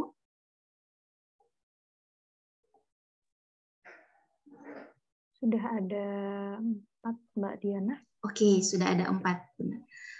Yang pertama dari Mbak Rohmatika ternyata. Ya, ada Pak Bayu sih, tapi saya juga Pak, mohon maaf. Baik, dipersilakan untuk Mbak Rohmatika pertanyaannya. Baik, terima kasih Pak Yudi, penjelasannya sangat brief sekali tadi, sehingga kemudian saya mendapatkan ide-ide baru begitu, diskusi dengan teman-teman, karena memang di akhir semester ini nanti kami akan ada tugas akhir berupa literature review seperti yang tadi Pak Yudi jelaskan begitu. Nah, yang menjadi pertanyaan saya, yang mungkin saya membutuhkan further explanation itu adalah begini. Tadi Pak Yudi menyampaikan bahwa ketika literature review, kita harus memasukkan awan kritik kita begitu kan. Nah, selain karena memang kita harus tanda kutip banyak membaca begitu ya Bapak, apakah ada trik khusus untuk memasukkan kritik pribadi kita itu? Karena biasanya kalau kritik pribadi kan bersifatnya subjektif begitu. Nah, untuk mengurangi subjektivitas itu bagaimana Bapak? Itu saja dari saya. Terima kasih Pak Yudi. Terima kasih Mbak Rohmatika. Silakan Bapak. Langsung ya. Baik, terima kasih Mbak Rohmatika, mantap pertanyaannya. Jadi luar biasa pertanyaannya. Bagaimana menghindari atau meminimalisir subjektivitas daripada kritik kita ya. Cara yang memang saya banyak baca ya dari 2012 sejarahnya itu, ini levelnya dulu. Level untuk bisa menulis itu ada 5. Baca saya S3 lulus itu masih terjemahkan pakai pensil loh ya. Per kata, Linda Suter saya baca tentang pengembangan cohesion terbit di Call tahun 2017, saya hafal itu. Bahkan saya mengutip apa yang dia kutip itu, saya cari referensinya, saya baca, oh begini tuh jadinya kutipan. Sampai sekarang, minimal saya tiap hari harus baca, nulis 1 kalimat atau apa itu wajib, itu akan membuat kritikal kita tidak subjektif. Kemudian cara yang paling mudah bagaimana untuk membuat kritik kita tidak subjektif adalah pakai pakar-pakarnya. Misalkan tentang task base. Task base itu pakarnya kan Rod Ellis. Banyak loh previous study yang tidak kontekstual, tidak situational authenticity-nya tidak muncul. Artinya, mereka hanya pedagogical authenticity, ngajar task base itu, topik-topiknya hanya meaningful saja pada saat belajar, tapi tidak bisa kontribusi pada saat dia real life. Nah, caranya adalah gunakan pendapat pakar-pakar tentang previous atau ketikan kritik toward task-based research begitu. Saya sudah ini mau accepted ya di LLR tahun 2023 tentang task-based. Caranya begitu, gunakan pakar-pakar, ketik kata kunci di Google Scholar, bagaimana weaknesses on task-based, weaknesses on apa, itu bisa dipakai. Caranya ya dengan systematic review juga bisa. Di situ banyak yang menyampaikan kelemahan-kelemahannya penelitian sebelumnya. Gunakan itu. Yang saya sampaikan 5 tadi ya, panjang prosesnya Mbak. Jadi Mbak Rohmatika, jadi baca itu masih sulitan artinya, terjemahkan itu, paham artinya, belum memahami kritiknya, paham kritiknya itu, kita ngagumi, kita nggak stres baca. Kalau kita ngagumi tulisan orang lain, kemudian setelah ngagumi kita belum bisa memunculkan kritik, kita harus renungkan apa ya kita baca. Systematic review, pakar-pakar kritiknya, kemudian seperti apa, pasti ketemu. Kalau sudah bisa pun masih ngalami, nulis intronya kayak apa, sudah ada jalannya tadi. Nulis literaturnya kayak apa jalan, 5 tahap itu harus. Sampai Mbak Rohmatika merasa addicted untuk nulis itu aja. Saya sudah ketagihan, tiap hari itu masih 1 lembar, 1 paragraf, itu saya tulis semua. Yang 2022 itu ada 20 articles, 18 published, 2 rejected. Yang rejected linguistik, miliknya teman dari sana. Itu saya tulis banyak. Itu saya kolaborasikan dengan teman. Saya hanya ambil 2 nama pertamanya, lainnya saya kolaborasikan. Itu caranya harus baca. Jurnal Call apa terbit saya tahu. TWT apa itu wajib dikunjungi. Itu agar memunculkan kritik kita. Bagusan seorang dosen ngajar writing ya wajib tahu bagaimana writing berkembang di dalam jurnal-jurnal. Bahkan bisa kok kita mengoneksikan antara Scopus ke dalam classroom. Contohnya apa? Saya ngajar proposal writing. Bagaimana nulis literature review terbit saya ambil move-nya Swale, soal-soalnya literature review, move-nya saya bawa ke kelas, saya ajarkan, saya tes pre-post test terbit di jurnal yang berbayar tapi bukan milik saya, di IG ya, di 1 IG. Nah, itu juga dari Scopus saya bawa ke kelas. Contohnya collocation tadi juga dari Scopus ke kelas jadi artikel. Jadi itu bisa juga kita pakai sebagai bahan untuk mencari topik-topik yang memiliki novelty. Terima kasih Mbak Rohmatika, mudah-mudahan menjawab ya. Terima kasih Mbak Rohmatika untuk pertanyaannya dan terima kasih Pak Yudi untuk jawabannya yang luar biasa.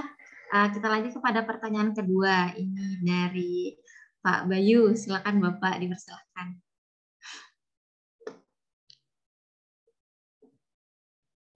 Masih mute Bapak.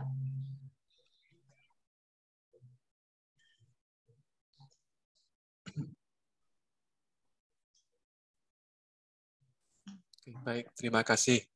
Saya bolak-balik klik-klik di mute, ternyata tidak di-allow. Gitu. Jadi, terima kasih atas program yang sangat-sangat bagus ya, dalam rangka memberikan variasi keilmuan kepada kita semua, khususnya tentu bagi para mahasiswa, baik itu S1, S2 yang ingin menekuni dan meneruskan fokus kinerja akademiknya. Tentu ini sangat saya dukung secara pribadi ya. Dan oleh karenanya mulai jam 3 tadi saya sudah masuk Zoom dan sangat berharap bisa ngobrol langsung dengan kolega saya yang sangat cemerlang ini dalam berpikir penulisan artikelnya itu. Makanya sejak jam 4 tadi saya raise hand itu. Mungkin gambar raise hand saya di pojok atas itu nggak kelihatan karena virtual background-nya juga mengkilap gitu. Baik, begini Pak Associate Profesor Yudi Arifani, ini kan terkait dengan topik systematic literature review. Yang bisa jadi kita tangkap ada semacam bias di dalam pemahaman yang diterangkan dengan gaya selingkung artikel yang biasanya ada di sana itu introduction, kemudian literature review, kemudian methodology, conclusion, begitu ya. Nah, sementara saya tangkap di sini tadi kan memang ini topik yang berat, yang memang sebetulnya ini kan bangunan utuh suatu artikel, bentuknya adalah systematic literature review. Nah, sekarang untuk memperjelas saya pribadi dan mungkin ada yang juga masih kebingungan seperti saya, bagaimana kita membedakan ini saya masih berpikir gaya konvensional, ya gaya konvensional yang masih ada bagian literatur review di dalam setiap artikel begitu ya. Bagaimana kita membedakan antara kritik yang kita tuangkan di bab introduction atau section introduction atau bagian introduction dengan kritik yang kita harus fokuskan di bagian literatur review. Nah, ini tadi saya tangkap memang menulis itu kan pekerjaan yang mudah, tapi ya ngeri-ngeri sedap begitu ya. Kita harus banyak membaca dulu, kemudian tanpa membaca ya nggak mungkin nulis. Kalaupun bisa nulis ya nulis fiksi itu ya, Wiro Sableng 212 atau seterusnya itu fiksi. Kemudian yang kedua pertanyaannya adalah, mungkin Pak Yudi memiliki trik atau cara singkat sederhana bagaimana kita bisa mengawali ya menuangkan tadi itu semacam alur kita mengkritik suatu artikel ya agar nanti terbangun kebiasaan dalam rangka kita menulis sebuah artikel yang bagus. Saya pikir itu saja pertanyaan dari saya, Pak Yudi. Mohon pencerahannya. Terima kasih. Sesama sopir bis kencana nggak boleh mendahului. Terima kasih Pak Bayu. Pak Bayu ini luar biasa. Jadi ada dua yang saya tangkap ya, bagaimana linkkan kritik di dalam intro dan literature review. Yang kedua, bagaimana membangun kritik dari membaca gitu ya. Jadi agar terbiasa nulis ya. Sebenarnya kan bagaimana biar bisa menulis ya. Saya dulu sebelum rapat itu kan mesti rapatnya molor ya 1 jam. 30 menit saya buat nulis sih. Gojol sama teman meniru nulis wae. Sekarang kembali ketika sebelum rapat itu saya datang nulis apa aku jangan ya. Jadi ada kita harus memanfaatkan waktu sempit kita. Ini ada satu filosofi yang bagus. Pekerjaan akan selesai jika dipekerjakan oleh orang sibuk. Jadi hanya orang-orang sibuk yang bisa menyelesaikan tulisan kita. Jadi bagaimana agar kita terbiasa, di sela-sela waktu kita, bacalah. Dari baca tadi kan ada saran 3 yang saya sebutkan dari 10 cara. Recommendation for the research. Kalau ketemu kritiknya di sana dari systematic review, tulislah di dalam sebuah lembaran kertas, ketik itu file 1, topik baru 1, tanggal ini. Kita ketik 1 lembar judulnya aja, kritiknya aja. Besok kita baca lagi. Kalau kita tidak ketemu kita tidak mampu mengembangkan yang kita temukan tadi, tulislah ke halaman kedua, ke file kedua. File 2 topik baru tentang ini, kritiknya ini. Besok ketika lakukan yang sama, saya yakin ketika itu sudah dibangun, kita akan motivasi untuk menyelesaikan apa yang sudah kita tulis. Dan itu saya lakukan sampai 20 paper bisa selesai di dalam tahun 2022. Sampai saya ngalah, nggak ada satupun nama pertama. Ada UIN itu 4, Pak Langgeng itu ya. Ada itu sampai saya ngalahi. Jadi itu yang harus dibangun, Pak Ayu, baca, kemudian tuangkan. Itu saya lakukan. Yang buktinya tadi, di paper yang untuk kolaborasi 2 tadi, itu kan ada 3 paper. Ada yang satu activity theory juga miliknya Vygotsky. Tapi ini belum. Nanti akan saya tulis lagi intronya.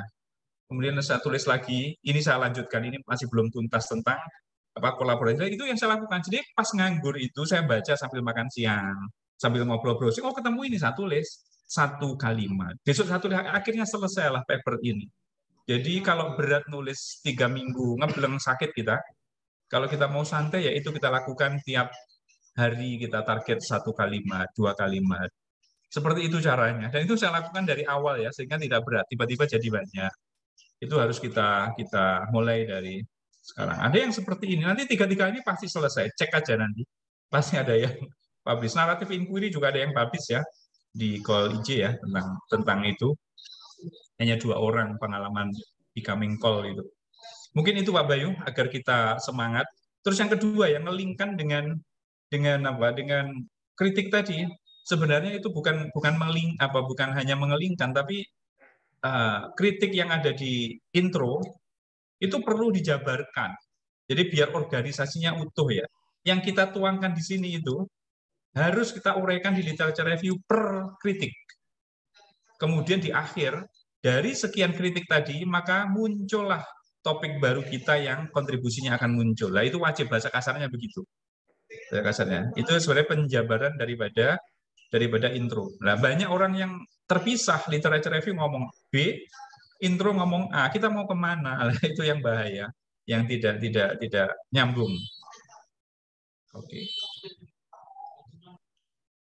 Mungkin itu tips ringan ya. Oke. Baik, terima kasih Pak. Sami-sami Pak Bayu, sami-sami. Ini juga sekaligus menguatkan apa yang selalu saya sampaikan teman-teman kepada yang sibuk, ya. Diana Samal dan teman-teman yang lain itu. Nanti biar lebih semangat untuk menulis lagi. Terima kasih Pak Yudi. Sami-sami Pak Bayu. Terima kasih Pak Yudi untuk jawabannya, penjelasannya, dan juga terima kasih untuk Pak Bayu. Baik, kita lanjut kepada pertanyaan ketiga, yaitu dari Ibu Nina Inayati. Bu, dipersilahkan. Terima kasih Mbak Diana. Assalamualaikum Pak Yudi, terima kasih. Waalaikumsalam Bu Diana. Pertanyaan saya ini Pak sangat praktikal, jadi mungkin saya miss tadi, mohon maaf.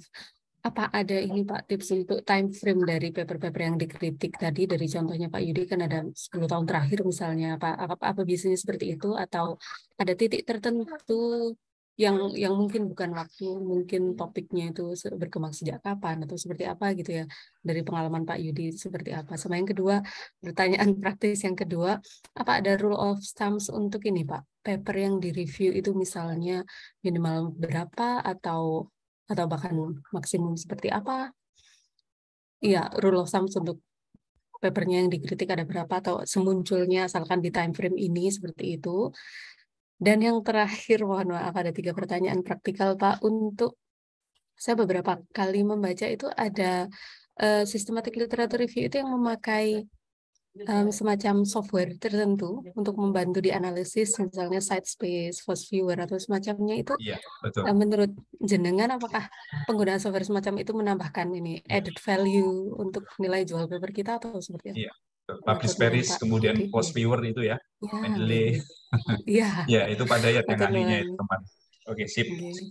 Terima kasih Bu Dina. Bu Dina yang pernah terbit di ya, 3L sama kita ya. Matur nuwun bantuan. Nggak dilanjut lagi loh. Lah mungkin itu Pak. Oh, baik. Butuh belajar untuk menulis seperti Pak Yudi. Iya, my time frame. Baik, time frame itu saya sudah menyiapkan topik untuk teman-teman UMF dan SAL ya. Saya ada di file. Mudah-mudahan masih ada. Bahkan ada topik yang tahun 99 belum ada yang pernah nulis ya, kritiknya dari Cambridge itu. Saya di mana ya? Ada mungkin di sini ya. Jadi time frame artikel untuk SAL. Mana ya?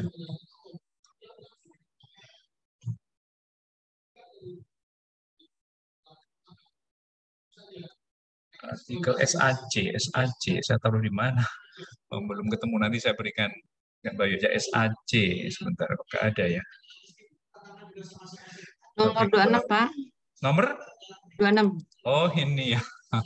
Bahkan ada yang tahun ini sudah saya siapkan beberapa topik ya. Ada kritik mana ya? Kritik lama yang belum saya sampai tandai gitu ya. Kritik SAL yang belum ada yang ngerjakan. Bahkan ada jurnal sisal yang kedua. Ini nih. Nah, ini. Cambridge loh ini yang nulis ini. Dan saya cek belum ada yang satupun yang menulis menindaklanjuti kritiknya ini. Jadi buat Bu Nina, asal kritik itu belum ditulis oleh orang lain dan kita mampu kalau sudah ditulis kita mampu mengembangkan dalam konteks yang berbeda, why not? Ini tahun 9 berapa tadi? Saya kasih tanda kuning kalau nggak salah ya. Itu ada ini teman-teman punya angkor yang tidak dimiliki oleh kampus lain. Ini kalau mau ditulis Q2 sisa monggo dipenuhi dengan teman-teman UMM. Saya ini ada state of the art-nya yang dia temukan ya. Ada kritiknya banyak di sini. Saya taruh mana ya?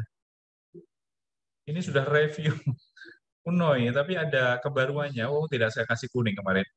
Ada mulai role-nya kayak apa, dikelompokkan gitu, ada supporting teacher seperti apa, koneksi dengan pengajaran apa enggak, apa yang dia lakukan di SAL, itu ada kritiknya di sini. Itu saya sudah tulis di Word tadi. Jadi untuk Bu Nina, itu boleh, asal lama pun boleh, asal memang belum diadres ya. Belum diadres oleh further researchers. Kemudian yang kedua, berapakah jumlah kritik? Satu pun kalau komprehensif boleh. Kalau usahakan kritik di dalam kuantitatif jarang yang satu ya. Biasanya dia mesti terkait ya. Kalau teori gitu, instrumennya kadang-kadang nggak sesuai. Partisipan small kadang-kadang terkait dengan validitas temuan. Maka bahkan ada jurnal yang pernah mereview artikel kolaborasi kami, meminta minimal ada 2 kritik. Jadi itu sangat tergantung dari kedalaman kita menulis, novelty yang kita sajikan. Tapi ada reviewer yang pernah bilang tertulis, nanti saya carikan ada itu, minimal 2 critics itu di AREL, Applied Research in English Language, itu miliknya Iran ya, sekarang Q2. Itu meminta ada 2 kritik. Terus kemudian tadi yang terakhir apa Bu tadi? Saya lupa yang terakhir tadi. Software.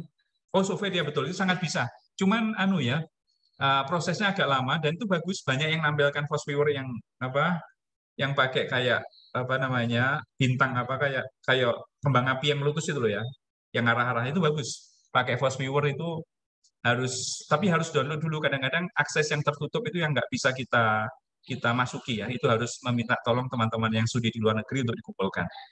Tapi prosesnya tetap masukkan jurnal-jurnal, artikel-artikel yang sudah kita download. Itu sangat bisa dipakai. Nanti kalau mau lebih dalam bisa gabung di IRIT, ada khusus yang menangani software, itu Pak Dayat ya, mahasiswa S3 UM, yang satu tim dengan kami tim IRIT itu ada 6, jadi kami menulis bersama, ada kelas bersama, ada pakar language-nya, ada pakar IT-nya, ada yang membantu Grammarly dan lain-lain, itu kita ada satu tim begitu untuk membuat bersama. Jadi sangat disarankan Bu, untuk pakai Force Viewer, pakai apa, itu lebih valid ya. Publish and Paris, kemudian Force Viewer, kemudian Mendeley juga bisa dipakai. Atau kalau mau manual juga boleh dengan keyword yang bervariasi begitu, nanti dikelompokkan SSCI sama Scopus saja, kemudian baru dipakai di Force Viewer begitu juga boleh. Itu bisa.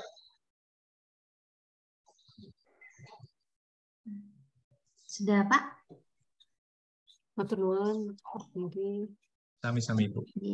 Terima kasih Ibu Nina untuk pertanyaannya ini dari Aussie langsung ini. Bu Nina ini Masya Allah.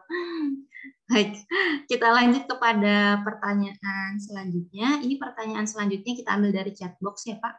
Prof, ada dari Pak Adi Sutanto. Pak Adi Sutanto ini bertanya, materinya yang luar biasa Prof. Mohon maaf Prof, yang dicontohkan banyak terkait dengan pendidikan.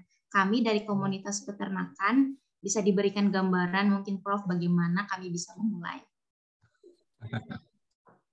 Iya, ini sekaligus pesan ya kepada teman-teman yang tergoda dengan publish Scopus.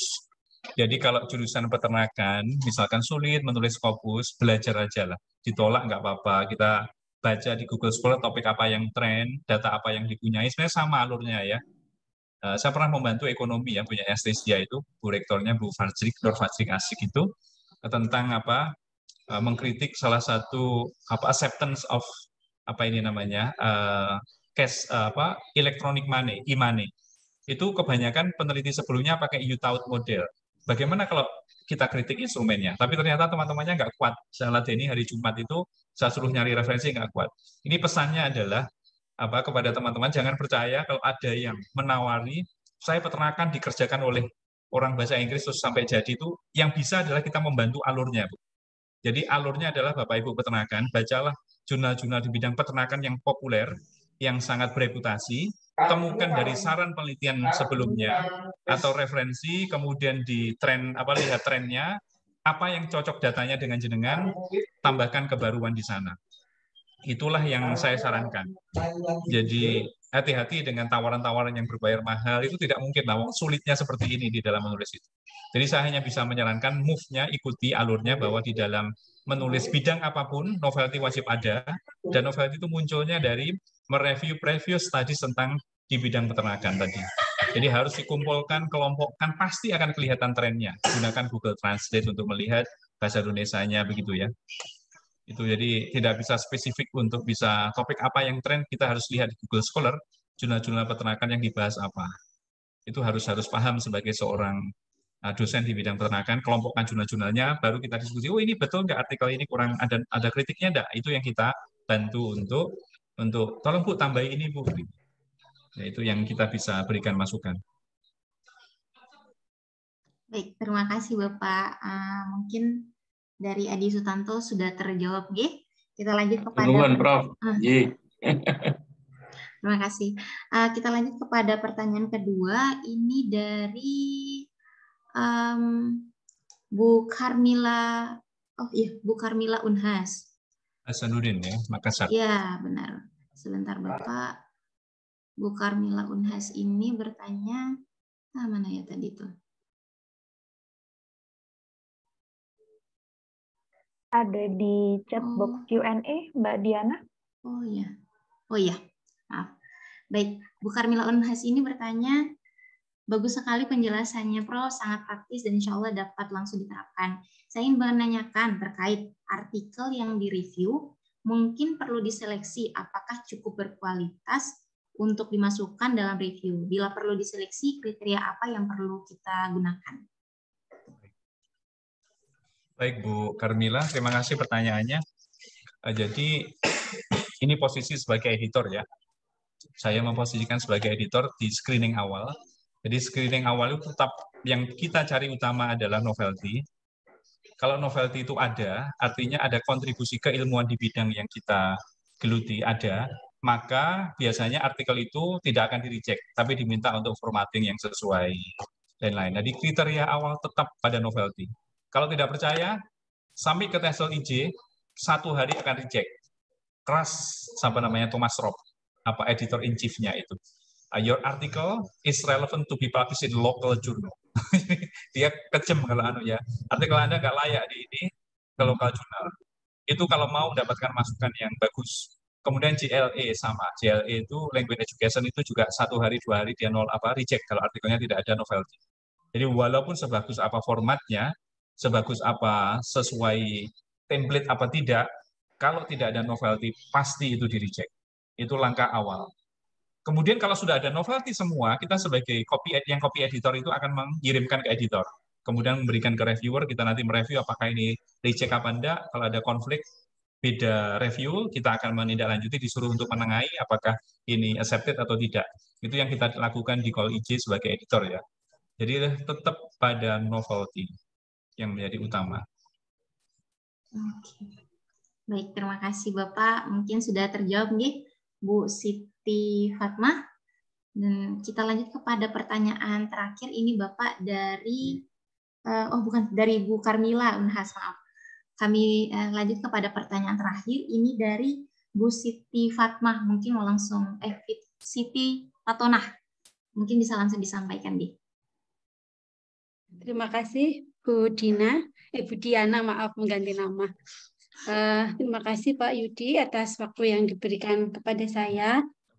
Yang pertama adalah ini Bapak, tadi bahwa menulis sistematika literatur gitu ya, sistematika review gitu, saya masih agak membedakannya tadi ya Bapak. Jadi kan berarti ada introduction-nya juga ada literatur review, kemudian di literatur review-nya juga ada sendiri, kemudian di sistematik gitu ya Bapak. Jadi ada 3 tingkat itu ya Bapak.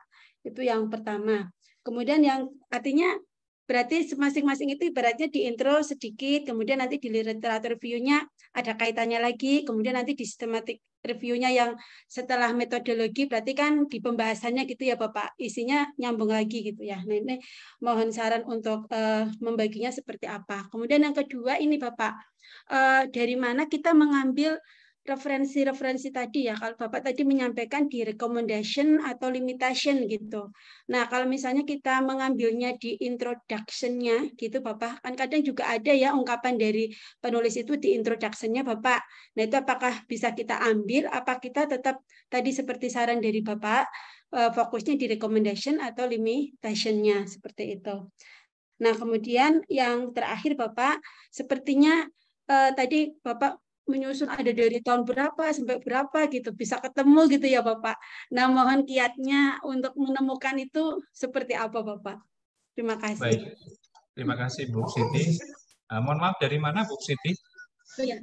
Dari Universitas PGRI Semarang Bapak. Oh, Semarang ya, jauh ya. Terima kasih Bu. Bapak. Ya. Jadi tadi yang systematic review itu memang formatnya sama ya, sama-sama IMRAT ya. Cuman dalam literature review-nya akan membahas berbagai topik spesifik. Literature review-nya juga begitu. Bagaimana mereka membahas spesifik itu. Kemudian yang agak masalah adalah di metodologi Bu Siti Fatona. Di metodologi itu kan selection-nya yang agak sulit. Selection-nya itu bagaimana kita menembus artikel-artikel yang close access. Dan tadi pakai EVOS Viewer itu juga belum menembus ya. Kecuali orang-orang yang punya akses ke langganan ke Elsevier, langganan ke SSCI itu mereka akan bisa menembus semua itu. Nah, itu yang menjadi kendala kenapa orang Indonesia tidak menulis systematic review. Jadi dalam systematic review nanti diskusnya tergantung, kita kelompokkan dulu, metodenya kita kelompokkan. Kemudian apa tadi itu, eksperimennya kita kelompokkan, jumlah sampelnya kita kelompokkan, kita mau yang mana dulu? Kalau kita hanya mau merekomendasikan kepada peneliti yang berikutnya, maka ya kita bahas topik apa yang tren di situ, atau bagaimana eksperimen dilakukan. Berarti itu yang kita bahas. Di intronya pun gap-nya juga itu, bagaimana publikasi selama 20 tahun terakhir itu membahas implementasi texting dan vocab. Kita ulas di sana. Di literature review juga kita ulas bagaimana membahas itu. Apakah sudah sesuai dengan gap-nya di intro, kemudian milihnya itu yang banyak, discuss-nya juga discuss bagaimana antar peneliti itu membahas itu yang systematic review. Kemudian bagaimana cara mencari referensi tadi, pakai Google Scholar, kemudian pilih saya itu masih suka begini, misalkan ngetik topik ya, scaffolding, itu kalau Elsevier, Tyler Francis, Willy, Sage atau Sagi itu, kemudian pasti saya ambil, asalkan dia SSCI. Karena kita mau melamar ke SSCI, submit artikel ke SSCI, maka referensi saya wajib SSCI. Saya sekarang nggak baca Scopus. Kalau kepepet baru masuk ke Scopus. Jadi ambillah referensi dari jurnal-jurnal yang SSCI ataupun yang Scopus itu nomor 2. Itu kalau sudah lanjut. Kalau masih awal ya baca dari Scopus Q1 semuanya. Jadi wajib mengeklik kata kunci artikel, lihat jurnalnya, copy di scopus.com atau copy di Clarivate Analytics. Kalau masuk SSCI kan di sana ya. Jurnalnya kalau masuk ke sana misalkan Computer and Education, klik aja di Clarivate Analytics, find journal master list, klik di sana, kemudian enter, nanti akan muncul SSCI, ambil artikelnya. Kalau enggak, itu saya masih begitu, Bu. Jadi telaten. Nanti kalau sudah sering begitu, kita hafal. Oh, jurnal ini nggak bagus. Oh, jurnal ini bagus. Kita akan hafal. Itu butuh proses yang panjang dan ulet ya di sana. Terus kemudian ngambil kritik tadi dari mana? Keseluruhan ya. Kritik itu tidak bisa diambil dari abstrak ataupun dari intro saja, tapi keseluruhan ya kalau bisa ya dari rekomendasi sudah aman ya. Tapi dari keseluruhan isi itu bagaimana dia? Mungkin metodologinya yang kita ambil. Mungkin bagaimana dia mengolah datanya atau data collection-nya seperti apa. Jadi asalnya kritik itu dari 10 cara, salah satunya metodenya, instrumennya, pemilihan sampelnya, kemudian teori yang dipakai, kemudian proses analisa datanya, kemudian itu lupa ada 10 itu silakan dicek di Swell ya, itu ada kritik 10 tentang mengkritik artikel untuk kuantitatif sama kualitatif. Mungkin mudah-mudahan menjawab Bu Fatona ya. Oke, materi sangat Pak Yudi. Terima kasih Bu Siti Fatona untuk pertanyaannya, dan juga terima kasih Bapak. Bapak mohon izin, Prof, ini ada 2 pertanyaan sebenarnya, tapi artinya sama sebenarnya ini. Ada yang bertanya, minimal berapa jurnal Pak yang digunakan untuk melakukan literatur review itu? Terima kasih. Untuk menulis systematic literature review atau referensi dalam artikel? Sesuai judul kita hari ini berarti literatur review-nya. Oke. Itu adalah unsur ketuntasan ya, saturated. Kalau referensi yang kita ambil misalkan ketemu 100 dengan kata-kata kunci tertentu, kita spesifikan. Setelah kita spesifikan dengan pilihan-pilihan, misalkan terlalu banyak yang digunakan, jumlah citasinya kita batasi. Yang citasinya di atas 5 kita pakai. Di atas, kalau kurang terlalu banyak, di atas 5, di atas 10 kita pakai. Itu bisa kita pakai untuk memilih. Jumlahnya berapa? Bahkan ada yang 14 literature review, ada yang 16. Ya usahakan ya di atas 10 ya. Bahkan kalau referensi, saya pernah membaca komen reviewer, minimal ada 39 referensi itu 3L. Jadi kalau jurnal-jurnal 3L itu minimal ada 35 referensi dalam satu artikel. Itu 3L mensyaratkan begitu. Untuk systematic review semakin banyak semakin bagus karena akan representativeness akan semakin tinggi. Jadi bukan account of numbers ya. Numbers bisa ditata berdasarkan pentingnya kita memilih itu. Alasan kita kenapa hanya 14, kenapa hanya 16, kenapa hanya 20, we should be able to explain. Yang penting kita menjelaskan itu. Baik, terima kasih Prof untuk penjelasannya. Dan terima kasih untuk semua yang sudah bertanya. Kita sudah sampai di akhir acara kita hari ini, dan terima kasih banyak Pak Prof Yudi Arifani untuk materinya yang luar biasa. Saya yakin bahwasanya semua Bapak Ibu di sini mendapatkan insight yang sangat luar biasa juga terkait penulisan itu. Amin, amin, Allahumma amin. Baik, saya Diana Samal. Mohon izin untuk undur diri dan terima kasih untuk semua yang sudah hadir pada agenda kali ini. Semoga kita bisa dipertemukan pada agenda-agenda kepenulisan dan agenda lainnya di lain waktu. Baik, terima kasih. Lastly, I say wassalamualaikum warahmatullahi wabarakatuh. Waalaikumsalam warahmatullahi wabarakatuh. Terima kasih Pak Yudi dan terima kasih Pak Bayu semuanya. Sama-sama. Terima kasih. Terima kasih. Tak tunggu di Malang bakar jagung tahun baruan. Baik, siapa? Izin live ya, terima kasih. Saya izin live dulu Bapak Ibu. Terima kasih Pak Estu dan teman-teman di pasar.